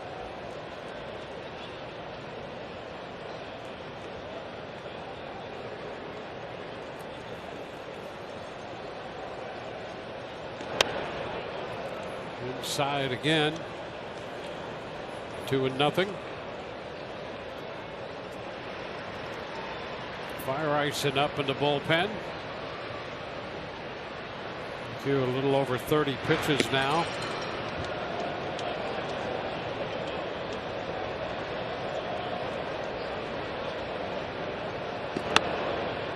And upstairs this time.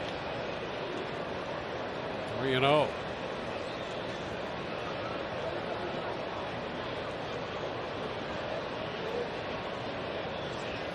Sanchez is on deck. And a base hit to the left of Diaz, sharply hit. Chisholm's going to head to the plate, and the throw will not be in time. He comes in sliding head first, right over the plate. And Zunino's going to tag him just in case, because Zunino thought he came flying over the plate. It looked like he possibly did, and I didn't see an initial safe call, so I think Zunino was thinking, you know what, just to be safe, let's go check it out. I mean, a full head of steam by Chisholm. And the Rays kind of felt the same way until they got another look at the replay on it.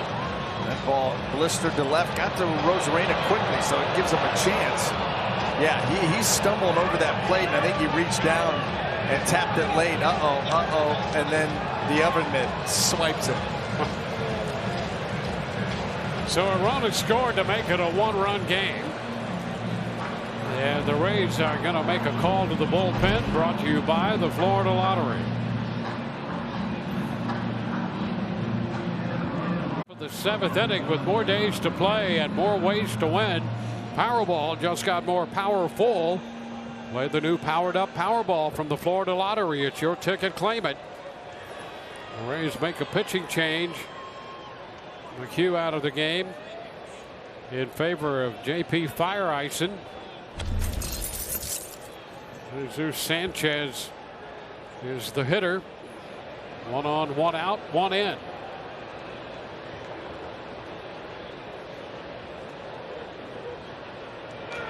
Popped up, it's fouled and carries out of play.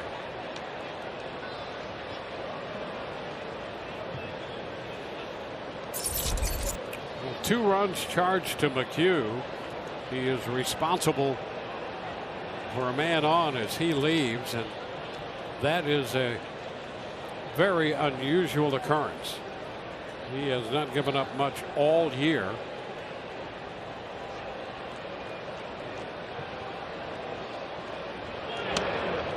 Big swing and a miss, nothing in 2.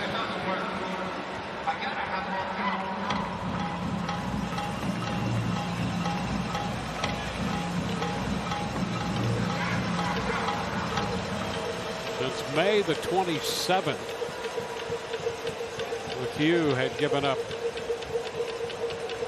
just 2 earned runs in 24 appearances. Broken bat, the ground ball shortstop. Wendell steps on the bag and throws to first. Sanchez out on the double play. Middle of the 7th inning. 4-3 Rays.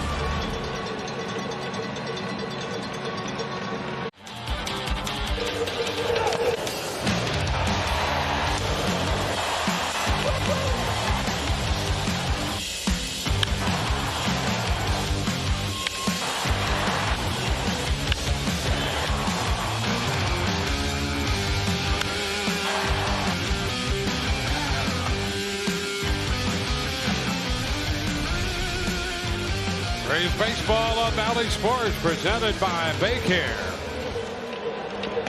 Rays lead 4-3. Mike Zunino leading off the bottom of the 8th. Mike hit the 2-run home run in the 5th inning. His 32nd home run of the year. He's ahead in the count, 2-0.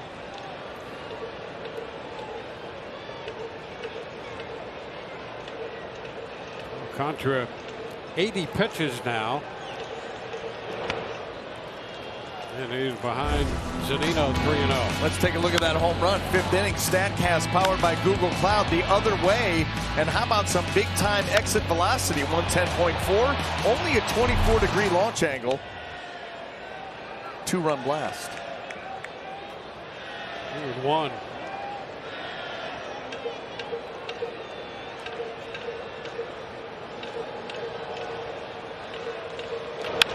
Ground ball. That's going to chop through the right side. Diaz, the only man over there. And there's a base hit. I'll tell you, he's hitting home runs and hitting the ball the other way now. Hit the home run to right center. I'm back to the question: who is this guy? Another single too. Look at a little slappy single to right field by Zunino. Yeah, he has been showing more of that here as of late.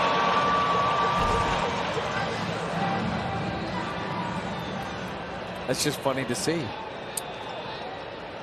Not something we've been used to. No. It took him a little over 5 months to pull that out. Brandon Lau. Well, there was a time where through the first three and a half months of the season, he had one hit to the right side of second base, and it was an accidental bloop single. That's right. Into right side. That was it. Yep. 2 tonight. Foul back. He'll be stealing bases next. He does that. I'm done. Tapping right out. Seen it all. Richard Blyer up in the bullpen.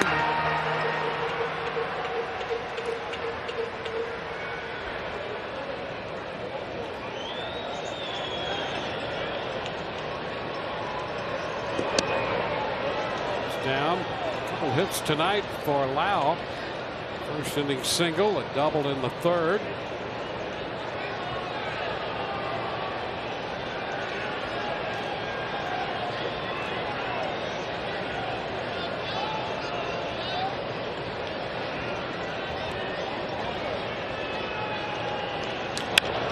Into right center field. In there for extra bases. Couple of hops to the bottom of the wall. Zunino's going to be waved around 3rd. Here comes a throw, and he is safe. Double for Lau, and the Rays tack on another run. Again, up by 2.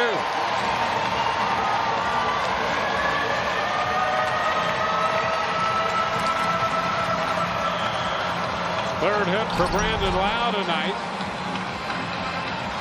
Got a slider that kind of stayed flat, and it stayed up. And Brandon Lau able to get into it. How about the base running now of Zunino? First to home. I'm telling you, can a stolen base be far behind? It can't. No. That's the first step right there.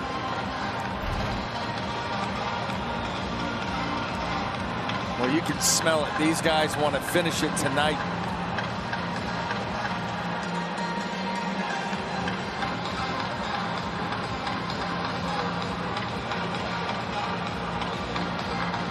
Well, the Rays with an opportunity to finish it. Yankees beat the Red Sox in Boston 5-3. So the magic number reduced to 1, and a win here would do it.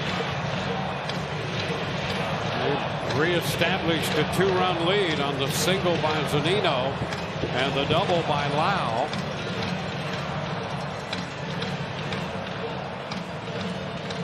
And Don Mattingly is making the slow walk to the mound here. Alcantara, who has had an outstanding year for Miami, will depart. The Rays have gotten to him for 5 runs tonight, and they have to feel pretty good about that because this guy can pitch. A call to the bullpen brought to you by the Florida Lottery.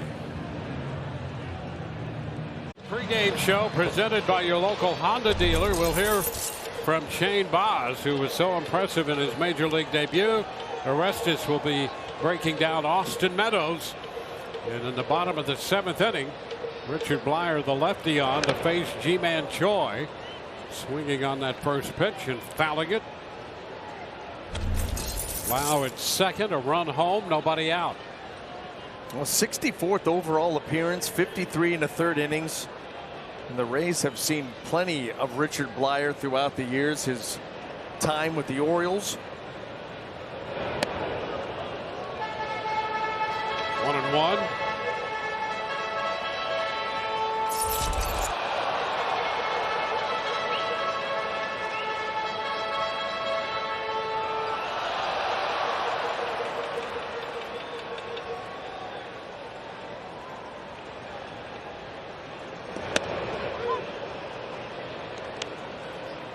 Ball, 2 strikes.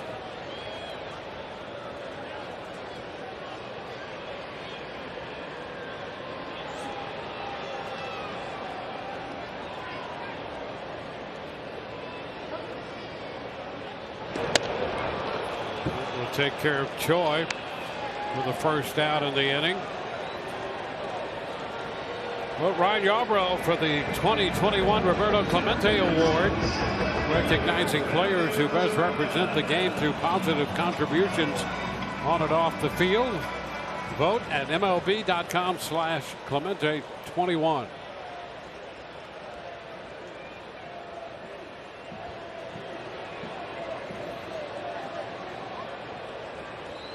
Randy Arozarena and the Marlins are going to walk him intentionally.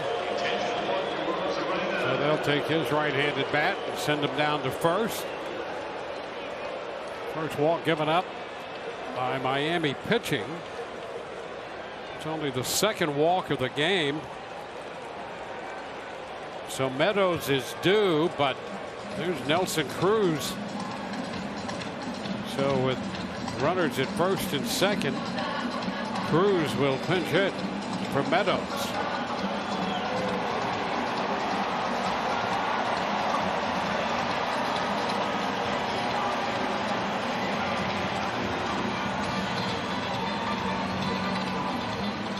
Meadows tripled in the 4th inning, and that led to a run, his 3rd triple of the year. And with the lefty out there, Cruz will get the call.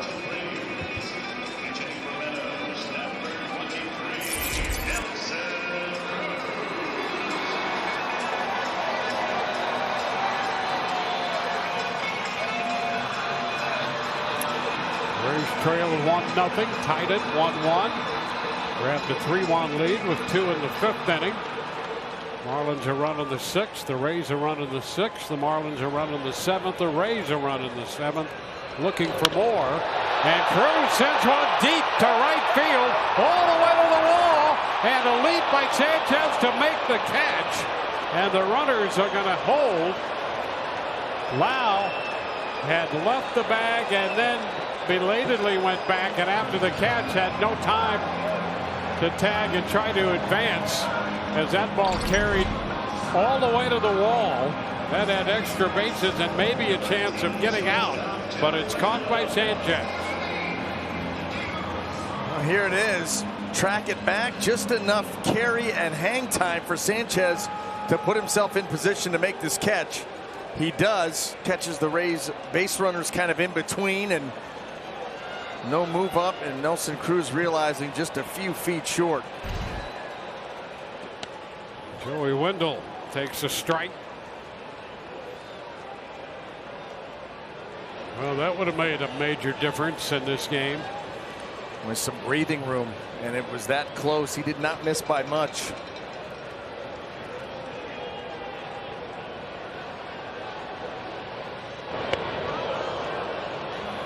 2.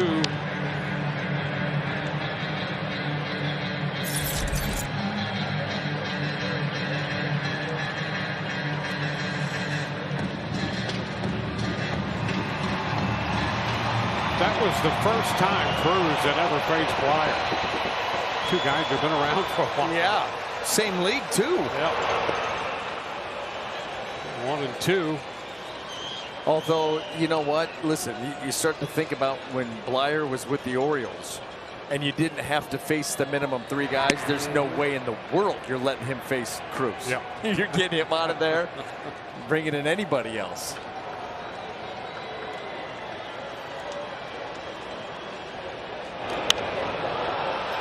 Pop down the right side. Diaz after it. So Chisholm in the foul territory. Diaz, the first baseman, grabs it. And the Rays settled for 1 run, leaving 2, and they lead by 2. 3 in the top of the 8th inning. We'll be sure to tune in to Rays Live, the postgame show brought to you by Advent Health. We will have loads of interviews. Rich and O will anchor the coverage. And if they clinch this division title tonight, we're going to have interviews with the guys in the midst of their celebration. And we will chat with Kevin Cash live on the field. So, guys, the Rays are hoping to hold on for that win. And we will have a very happy postgame show if they do so. We'll look forward to that with Lewis Brinson now leading off the 8th inning, and the Rays holding a 2-run lead. The pitch is a strike. And Will Margot now in the game in left field.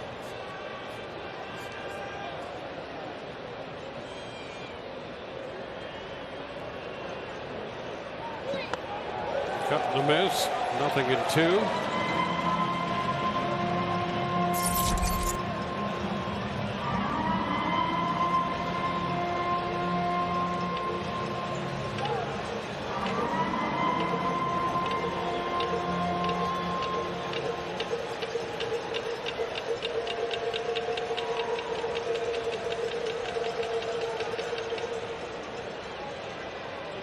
One ball, 2 strikes.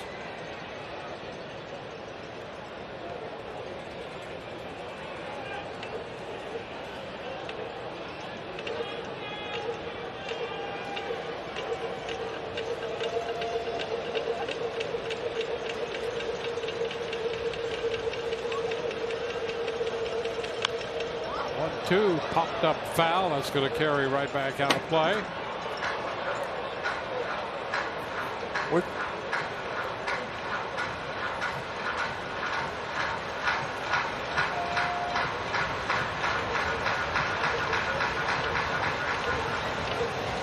Ryerson got the double play ball in the 7th inning. Now he's 2 and 2 with Brinson.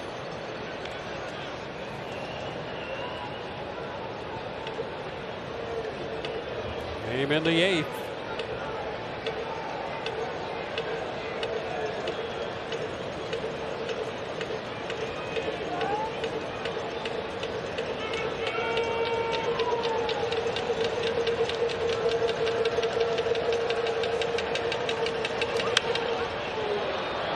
Toward the line and right. Phillips on the run. Still coming. Foul ball.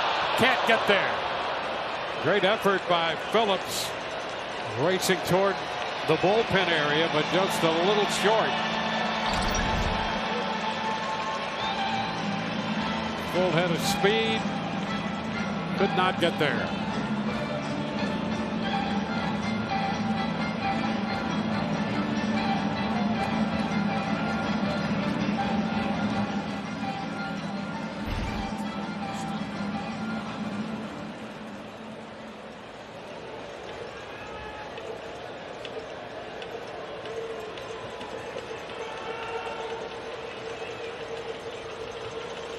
Swing and a miss. Fastball away, got him at 93.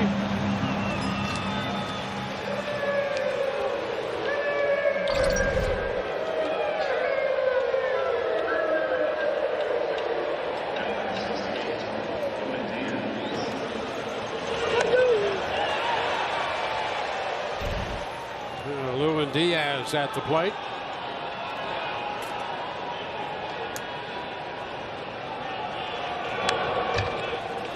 Foul ball, strike one.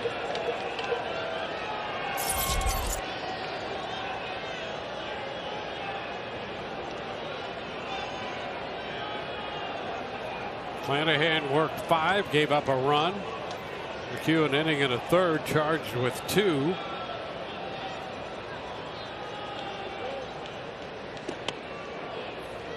Pitch stayed in. It's a 1-1 count.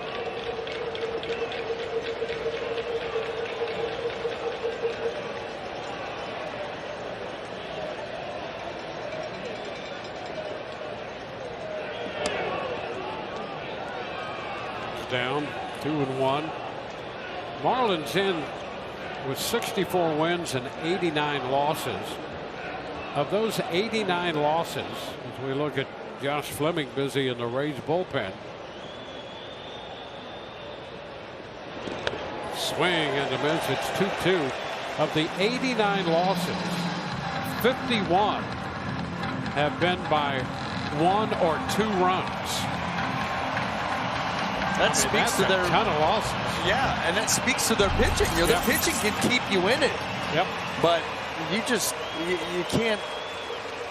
That's just a tough way to lose night in and night out. You know, the other thing about this team that absolutely blew me away is the fact that they have a winning record at home. They do. They have a winning record at home, which then tells you that they're like 24-51 on the road. That's right. Yeah, they're 2 games over 500 at home. At home. Yep.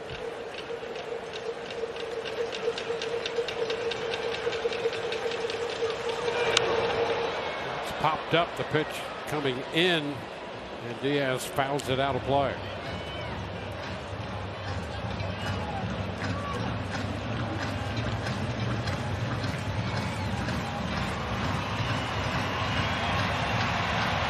One out.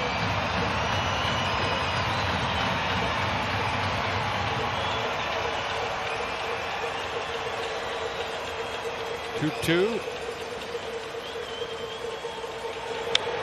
Lifted into left, and that's Margot out there now. 2 gone. 4 outfielders. That's why Margot was so close to that left field line. Join the Rays street team and the Hunger Thirst Group at the Avenue in downtown St. Petersburg Wednesday. Rays take on the Astros in Houston. For all Rays watch party locations, visit raysbaseball.com/watch party.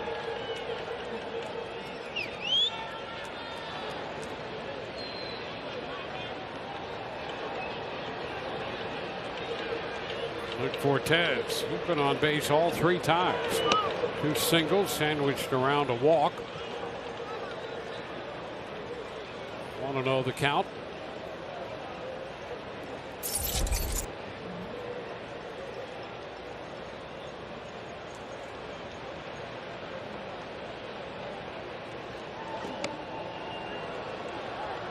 Two and 0.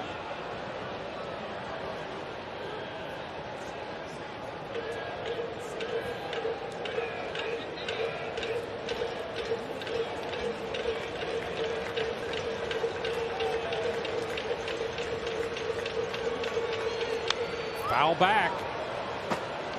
And incoming again. Hey, that's 3 this homestand. It is. We hadn't had one all season. 3 in 1 home. First, how about that? Yeah, that's enough to start giving us a complex.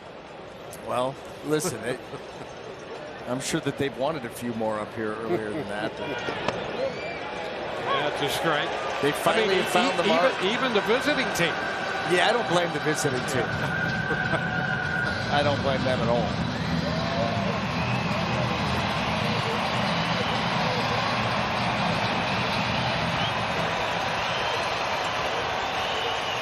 Two outs, 2-2 the count.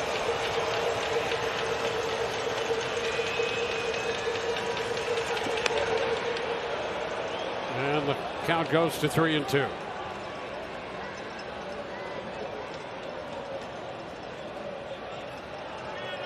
Sandy Alvarez on deck. He has a run batted in tonight.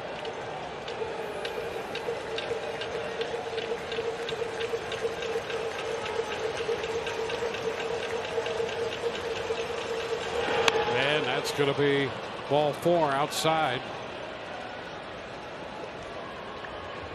It's only the second walk given up by Rays pitching.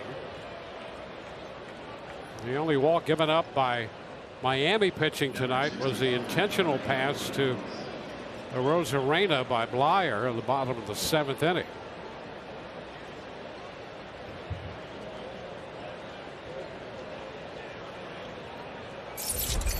A strikeout, a fly ball, then the walk. Now Alvarez 0 for 3 with a run batted in.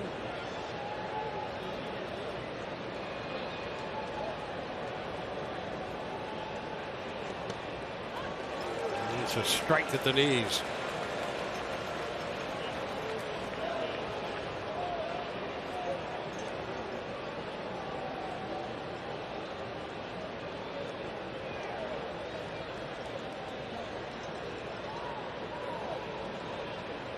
Diaz, the lone man on the left side of the infield. Alvarez out in front, swinging over the changeup.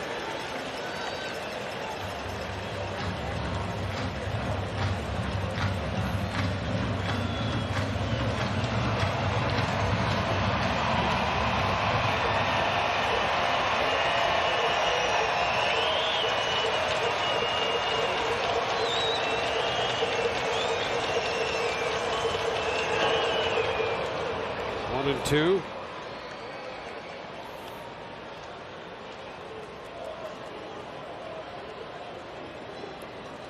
Fleming down there in the bullpen. He's been joined by Chatois.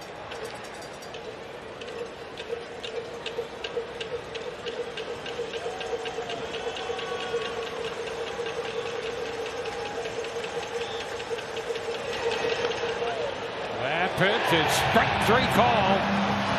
Alvarez thought it was high, hands on his hips as he lets Manny Gonzalez know about it. And now as the helmet went down, Gonzalez had just ejected him. We go to the bottom of the eighth. We're looking for a new third baseman. Alvarez ejected for objecting to the called third strike. Manny Gonzalez ejected him. And just moments later, with Don Mattingly coming out, Mattingly didn't like the idea that Alvarez had been ejected and Gonzalez ejected Mattingly. And you could see Alvarez saying, hey, I didn't slam my helmet, I dropped it. Yeah, that was not egregious. And he also didn't say anything, you know, when he flipped that helmet down. But yeah, Manny Gonzalez took offense, and then Don Mattingly, he didn't get to say anything, and he got fired out of here. And a quick trigger finger.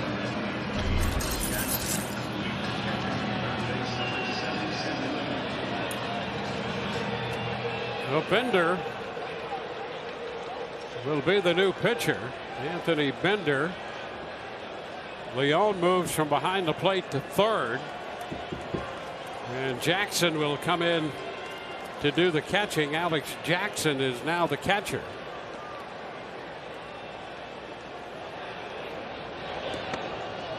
And the first pitch to Diaz is a strike. So they go from Blyer to Bender on the mound. Jackson is catching. Leon is down at third. What can't Leon do? Pitch, catch, third. Yep. 0-2.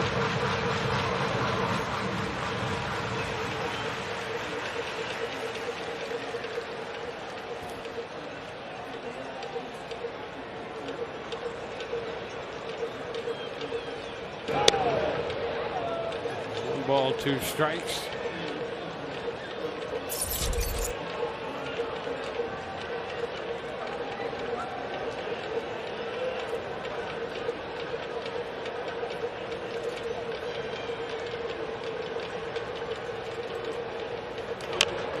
little tapper.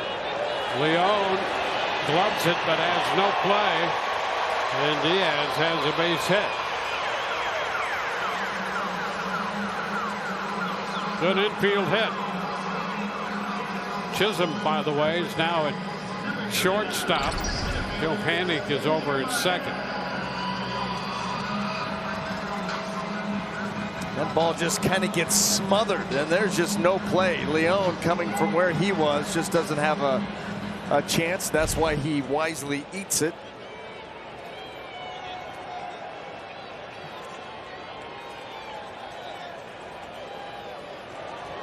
There's Kevin Kiermaier.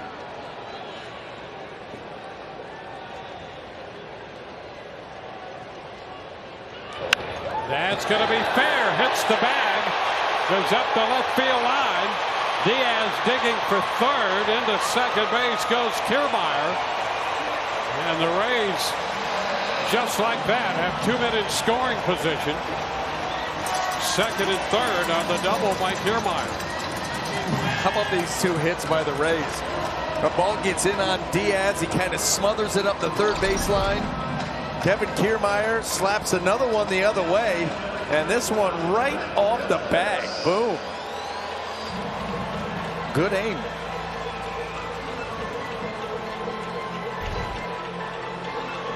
The second and third with Brett Phillips due up. Now Stottlemyre out. Here you are, you're 5 pitches into the inning. In trouble. Receive priority access to the 2021 postseason. Place a deposit towards a 2022 season membership today. Visit RaysBaseball.com/season membership for more information.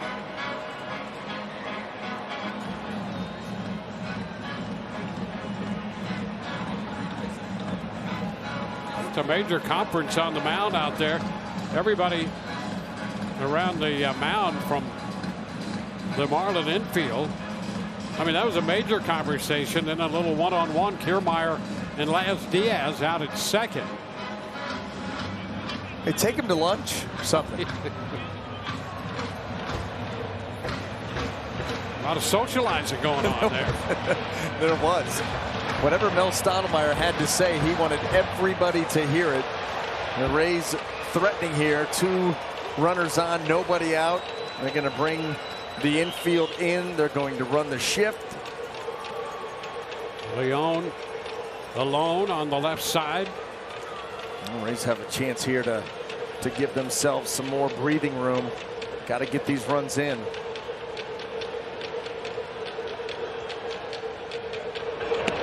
Phillips takes the pitch too low. There's 98 downstairs. 1-0. Phillips reached on an error in the 5th inning and scored on the Mike Zunino home run.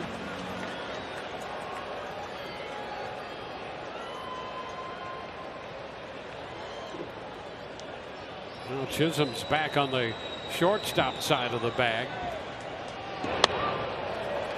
And there's ball 2, 2-0.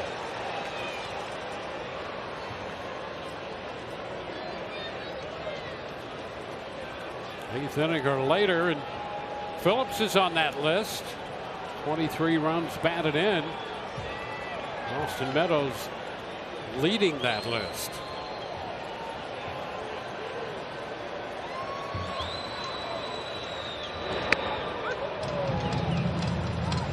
Two and 1.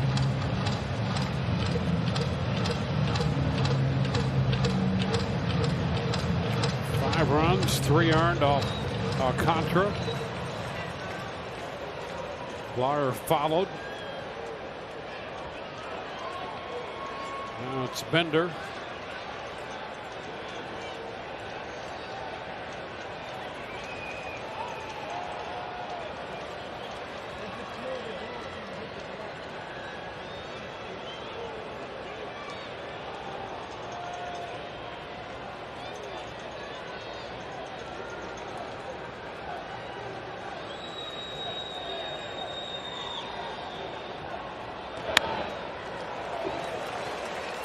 Three balls and a strike.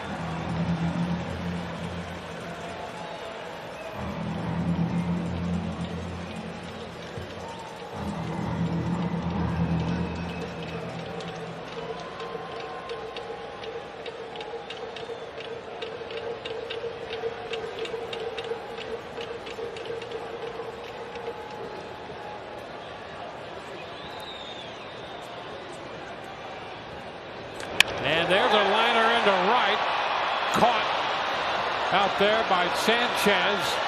Runner will score from third as Diaz crosses the plate. And Kiermaier advances second to third.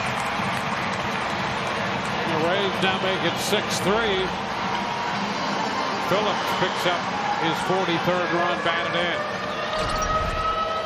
Well, here it is. You get that fastball kind of working its way back towards the middle. Gets right over top of it. Hard line drive to right field.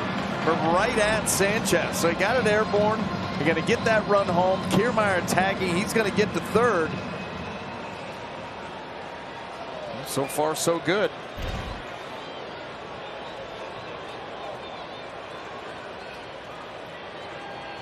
The Rays with at least a run in every inning since the fourth. Now Mike Zunino. It's inside. Zunino with a home run and a single tonight.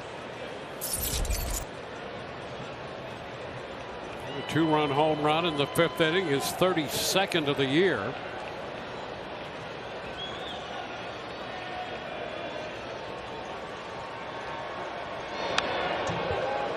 Fouls it back 1-1.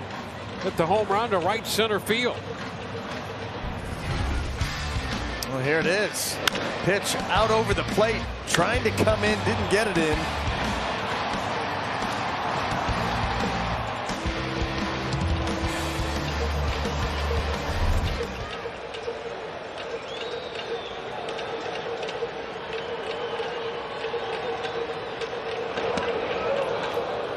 Down 1-2.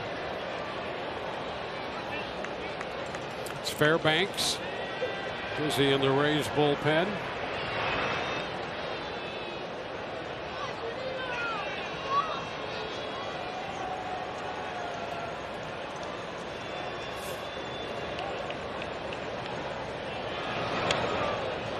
Two and two. I did check on the stolen base in regard to Zunino. Yes, when was it? He had one in his rookie season. Okay. And then 3 years later had another one. He has two.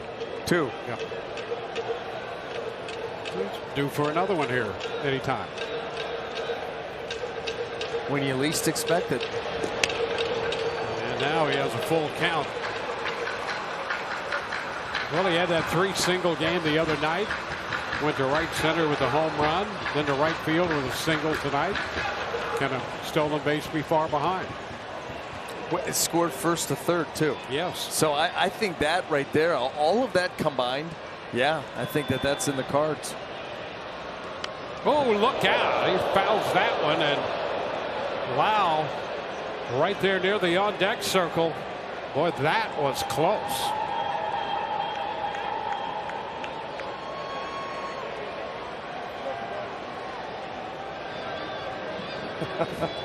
Wow is right. That ball so far down and away right off the end of the bat, and you have no time. The last thing that you're thinking if you're Brandon Lowe is the ball's coming your way. As much as you want to be on alert. It's popped up. And coming down from first to make the catch, Diaz. 2 gone.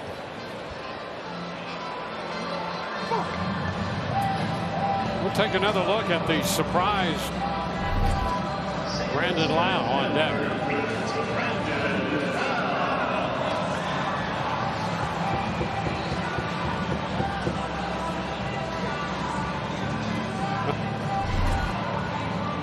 Boy, when you least expect it. I mean, how do you do that?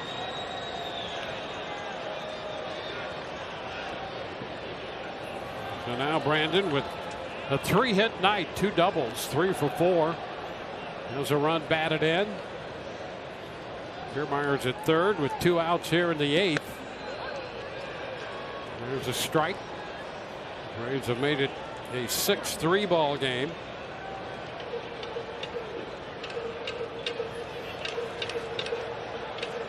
Anthony Bender on the mound.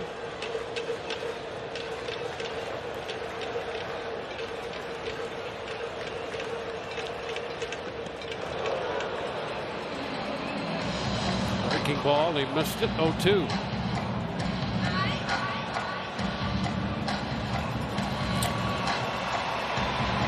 Each team with 11 hits. Rays 6 runs, 11 hits. Marlins 3 runs, 11 hits.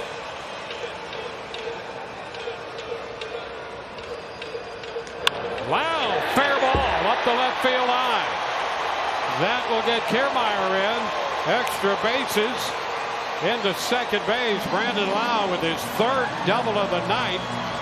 Drives in his 2nd run, and it's 7-3 Tampa Bay.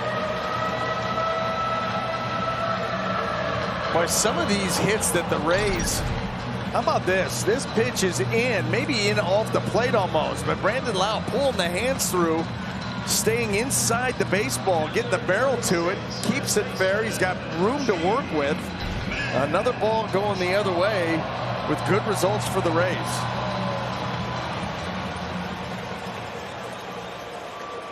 Three doubles tonight. A career high 4 hits in this game.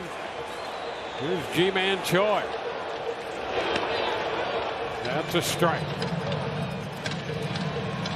The Rays adding 2 more in the 8th. How about the sustained pressure the second half of this game? Yep. Started with a triple, 1-out triple in the 4th. Meadows triple, the double by Wendell, got the Rays on the board, and they've scored in every inning since. 1-1 count on Choi. Zunino hit the 2-run homer in the 5th. Diaz single homer run in the 6th. Lau double homer run in the 7th. Sacrifice fly by Phillips and a double by Lau, plating 2 runs in the 8th.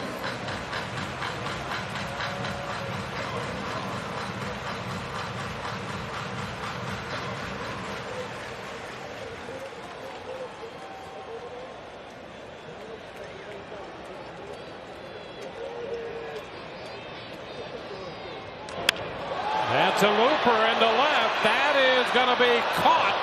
Brinson coming in, reaching down to make the grab, and the Rays are retired in the 8th inning. But they add 2. We're headed into the 9th. It's 7-3 Rays. The Rays are 3 outs away from becoming the American League East 2021 champions. They lead 7-3, headed into the 9th inning. Opened the day with a magic number of 2. New York beat the Red Sox in Boston. And the Rays with this 7-3 lead in the 9th inning,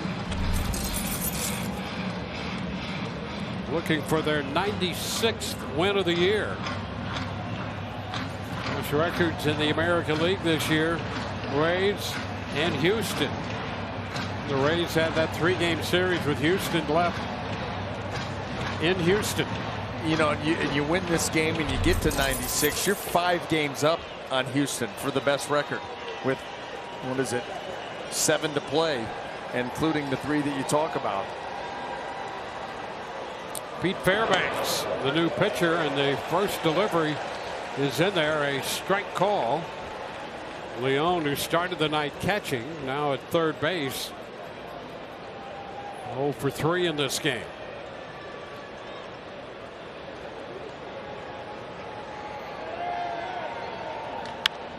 And that's 1 hop.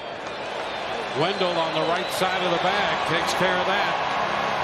So Wendell starting at shortstop tonight on the right side of the infield. Takes care of out number 1 in the 9th inning.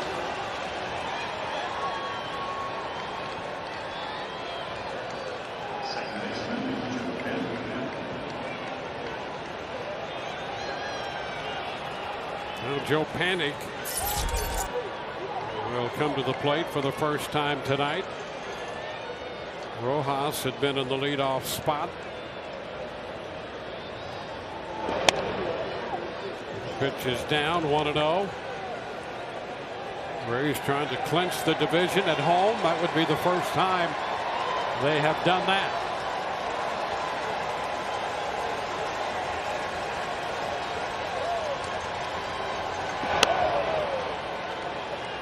2-0.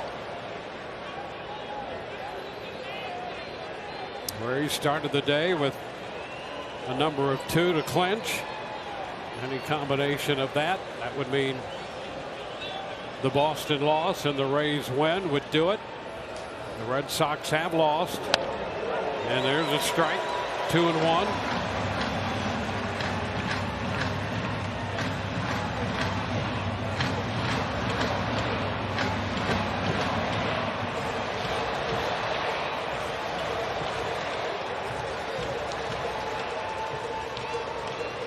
There's a strike, and that takes the count to 2-2. Well, it's been a team effort again tonight, up and down the lineup.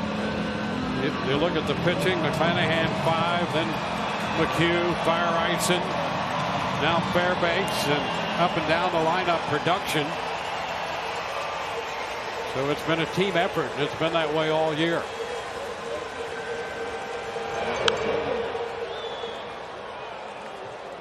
We'll see another 2-2 pitch.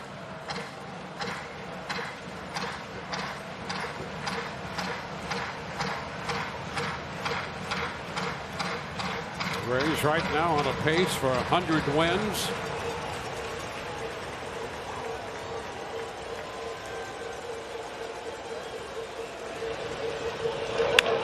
Liner into left. That's going to be caught. Margot out there coming in, and he grabs it for out number 2. Well, the countdown is at 1 now. Well, the defense got it started for the Rays in the first inning. Why not in the ninth? Margot coming in, making a heck of a play. Big staple of this team. Lockdown defenders, good athletes that can make plays, and there's another one.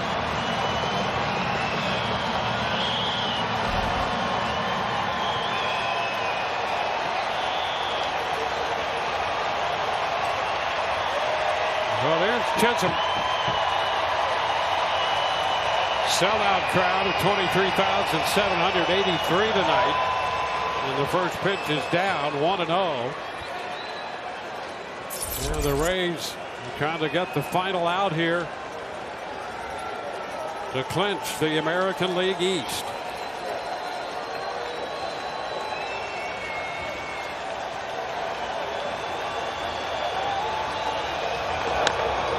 Now fastball 97. In there for a strike, top of the zone.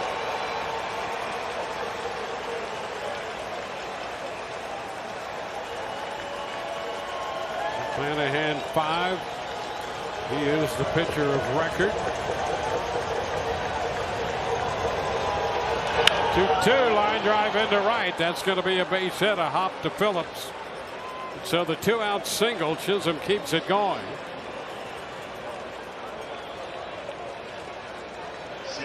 And that gives each team an even dozen in the hit department. Brian De La Cruz with 3 hits tonight will be up. He is 3 for 4. Drove in a run in the 7th inning.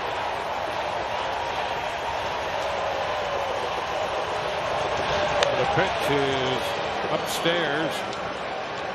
On indifference, Chisholm moves up to second base.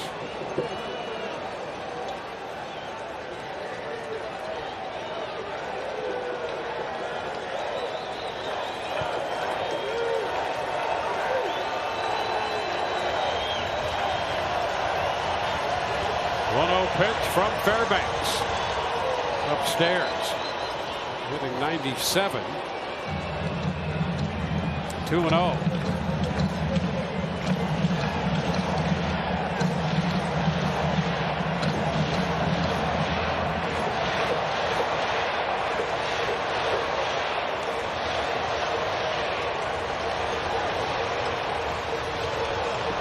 Way upstairs, and now Fairbanks is way behind. He'll take a little trip behind the mound.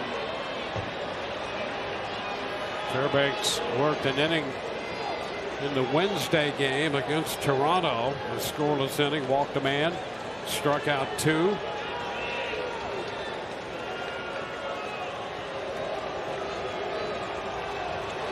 Rays anticipating the final out. And there's ball 4.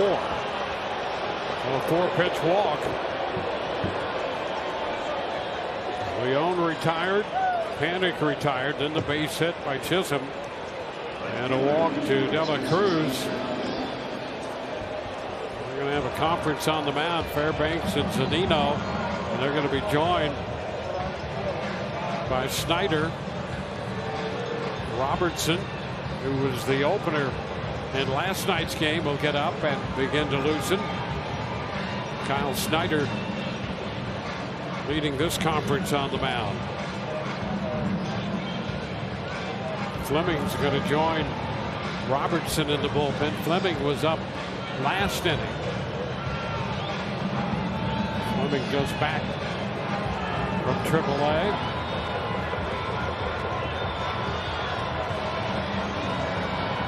Jesus Sanchez, the former Ray farmhand. He's 2 for 4 tonight. Had an infield hit in the first. Singled and scored in the 6th inning. With a left-handed bat against Fairbanks. The first pitch is a strike. 97 in. Great start. Settle your way into an at-bat after that previous walk. Needed that desperately.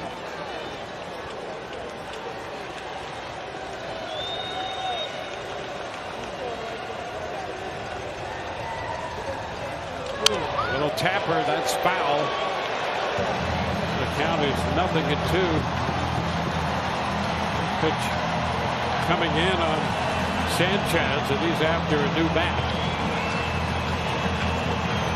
So Fairbanks can get a little cutting action to that fastball, and that's what happened with Sanchez. He's swinging that bat thinking that he's right on it. That ball's got a little cut to it. It eats up the bat, and now the Rays 1 strike away. Fairbanks 1 strike away. Rays lead at 7-3. 2 men on, 2 men out, 2 strikes to Jesus Sanchez.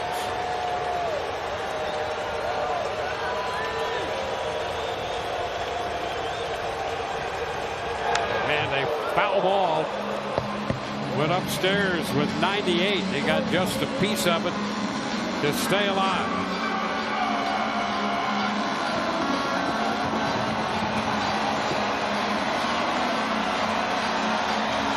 Rays trying to get number 96 on the year, trying to get number 51 at home. Trying to get it done to clinch it.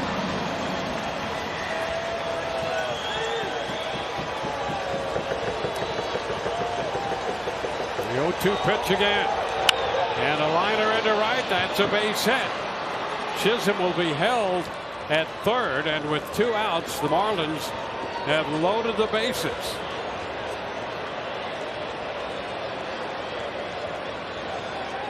Well, the first 2 outs came easily enough. The third one has been elusive. Yeah, hung the slider. Just didn't get it down in the zone. That kind of rolls in there. Gives Sanchez a chance, and he takes full advantage. And boy, if you're a Marlin fan, you were saying just give us an opportunity to get the tying run to the plate, and my goodness, they have. With 2 outs in the 9th inning, Lewis Brinson, with 8 home runs on the year, takes a swing and a miss. It was 96 out over the plate. And that was just a straight challenge fastball, and here we go.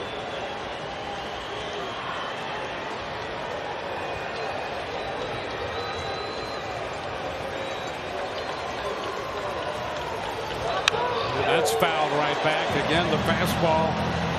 And again, he's up in the count. Well, now here's the question.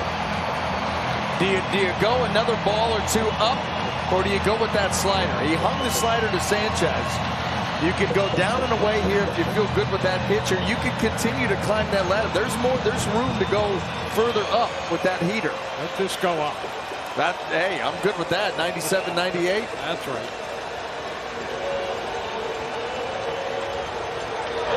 And he goes throws with a fastball, gets the pop-up. Choi under it. And the Rays are the champs in the American League East.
For the fourth time in franchise history have won the American League East title.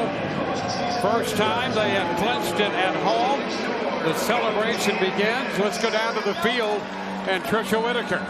Thanks, Dwayne. Kevin, this is the big regular season celebration that you guys were waiting for. AL East Division Champions. How's that sound?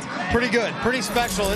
We know coming in every year it's a daunting task, but with this group, they can do some special things, and they proved that over the last 6 months. To do it in front of a sold-out crowd. This is the first time you've clinched the AL East in front of a sold-out crowd. How's that sound? Well, we talked about it a lot. I didn't like talking about it, but I'm happy to talk about it now. We're so appreciative of our fans. We can't wait to see them rock this place when all this thing gets started. And we missed them last year. To have them back in here to do it in front of them means a lot. Kevin, how special is this group? We're going to find out, but I'm betting pretty special. What is the expectation for this group heading into the postseason? That you guys can do some pretty special things? Yeah, look, you got to appreciate what was just accomplished tonight. And then after that, we'll get back to work. We'll find out who we're playing. But this team came in with a level of expectation that was really high coming off 2020. They've kind of lived up to that. Now this season, now it's our turn to go do it for the month of October. Congratulations, Kevin. Thanks so much. Thank you. Guys, back to you. Well, it has been a special season already. 61 players, 38 pitchers. They win their 96th game. They're on a pace to win 100 in the regular season. Tonight they clinched the American League East. It has been a team effort unlike any that we've seen in baseball. You think about the versatility of this team. Like you just mentioned some of the numbers, the number of players that have been involved, the way that the offense has evolved over the course of the season. They can beat you so many different ways. They can do the same thing with you pitching-wise. They've got guys that can fill all different kinds of roles, the interchangeable parts to create matchup nightmares. And then they've got defenders. They've got athletes out there that can close down and make plays. This is a very, very dangerous team. I think that we all felt they got to a certain point, they're going to win the East. Just when are they going to be able to do it? Well, the first opportunity they were given, they went out and they got it done. You could see that tonight. It's almost like they sensed it. Guys, we can do this tonight. And from the middle of the game on, consistent pressure on the Marlins, and they got it done. You can see the celebration, well-deserved. What a blast these guys are having. And here it is, a Chevy play of the game, the final out. By the way, the Marlins had loaded the bases, and Pete Fairbanks just coming right after Brinson with heaters. This one gets in just a little bit, and then it's Ji-Man Choi. All eyes on Ji-Man. Locks it up. That's the moment the Rays become division champions. So the Rays, 96-59. They win the division with 7 games to spare. And they will celebrate tonight and get back to business because they feel they have a lot of unfinished business to yet accomplish. For Brian Anderson and the rest of our crew, Dwayne Stats, great to have you with us. Hope you've enjoyed the telecast. Rays Live, the post game is coming up next. Rays are American League East champions in 2021. 7-3 Rays, top of the 9th. Trying to wrap up the AL East. Fairbanks ready, the 0-2 pitch. Swing, and he popped it up. Will it stay in play? Choi into foul territory. Makes the catch, and the Rays win. The Rays have gone back-to-back as AL East division champs.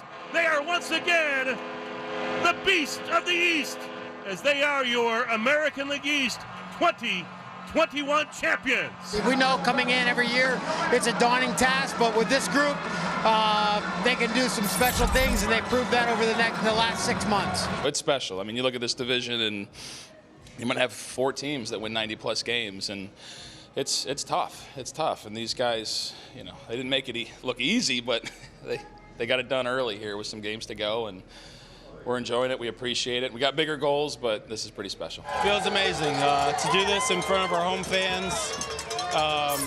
You can't write it up any better, and we're feeling really good about ourselves right now. Just had a great celebration, and we're going to still enjoy this a little bit more, but we want to come out here and pay our respects to the fans who came out here and support us, and just keep telling them we're not done yet. This is the start of everything, but this is the first step of it.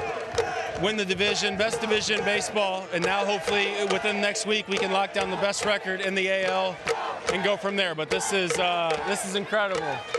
I think everyone honestly coming into this season, not like it was like a cushion, but I think everybody understood how much depth we had. Last year, the year before, we understood like what the front office did to bring so many amazing pitchers in, and I got hurt, and I think there was a lot of frustration there, but as everyone came up and just shoved and everyone started winning like more, it was a big weight off of my shoulders, but just the team's shoulders, I guess, in general. We just have so much depth. It's amazing. Our team has done so well. Everyone's come up, and it's kind of that next man up mentality, and it's been amazing to watch. It's been amazing to be a part of. It's been special. It's been a special year. We've kind of proven that, we've been on top all year. I mean, honestly, I think coming off of last year and putting the pieces together this year and facing some adversity, but continuing to win, and that's that's just what's special about this team is, you know, no matter the start 9 out there and the depth of the pitching staff and everybody like that, we find ways to win, and that's kind of what you know, what it comes down to. Es algo muy especial, muy bonito de lo que estoy viviendo aquí con la organización de Tampa en mi carrera, ser 2 veces ganar la división y luchar y saber que está más cerca y poder discutir para empezar el playoff y discutir por un anillo es muy bonito. No, it's super special. You know, the blessings that this team has given me, not only for me but for the rest of the team, in order to try and win a ring, hopefully to bring a championship to Tampa Bay. To accomplish it on a shortened season is a feat. You know, we went through some challenges, but to accomplish it on a full 162 is something else. Tip your cap. They told me over there we use 61 guys. It's a feat. You know, it takes every bit of them, and you know, I'm proud of this group of guys, proud of this team, and you know, excited to take the next step here in the playoffs. We wore the Devil Rays uniform tonight, and you know, growing up around here, that's who I rooted for, the Devil Rays, hometown team, and to clinch the AL East, wearing a Devil Rays uniform, it means so much to me, and you know, my family and friends, and you know, to the people back home who weren't able to come out and support us tonight. We had an unbelievable crowd. Thank you, and thank you to the fans. This means so much to them, and like I said, like I feel like there's like a movie director that's gonna say like cut the scene, like that's how crazy things are going for me, and I just feel so blessed.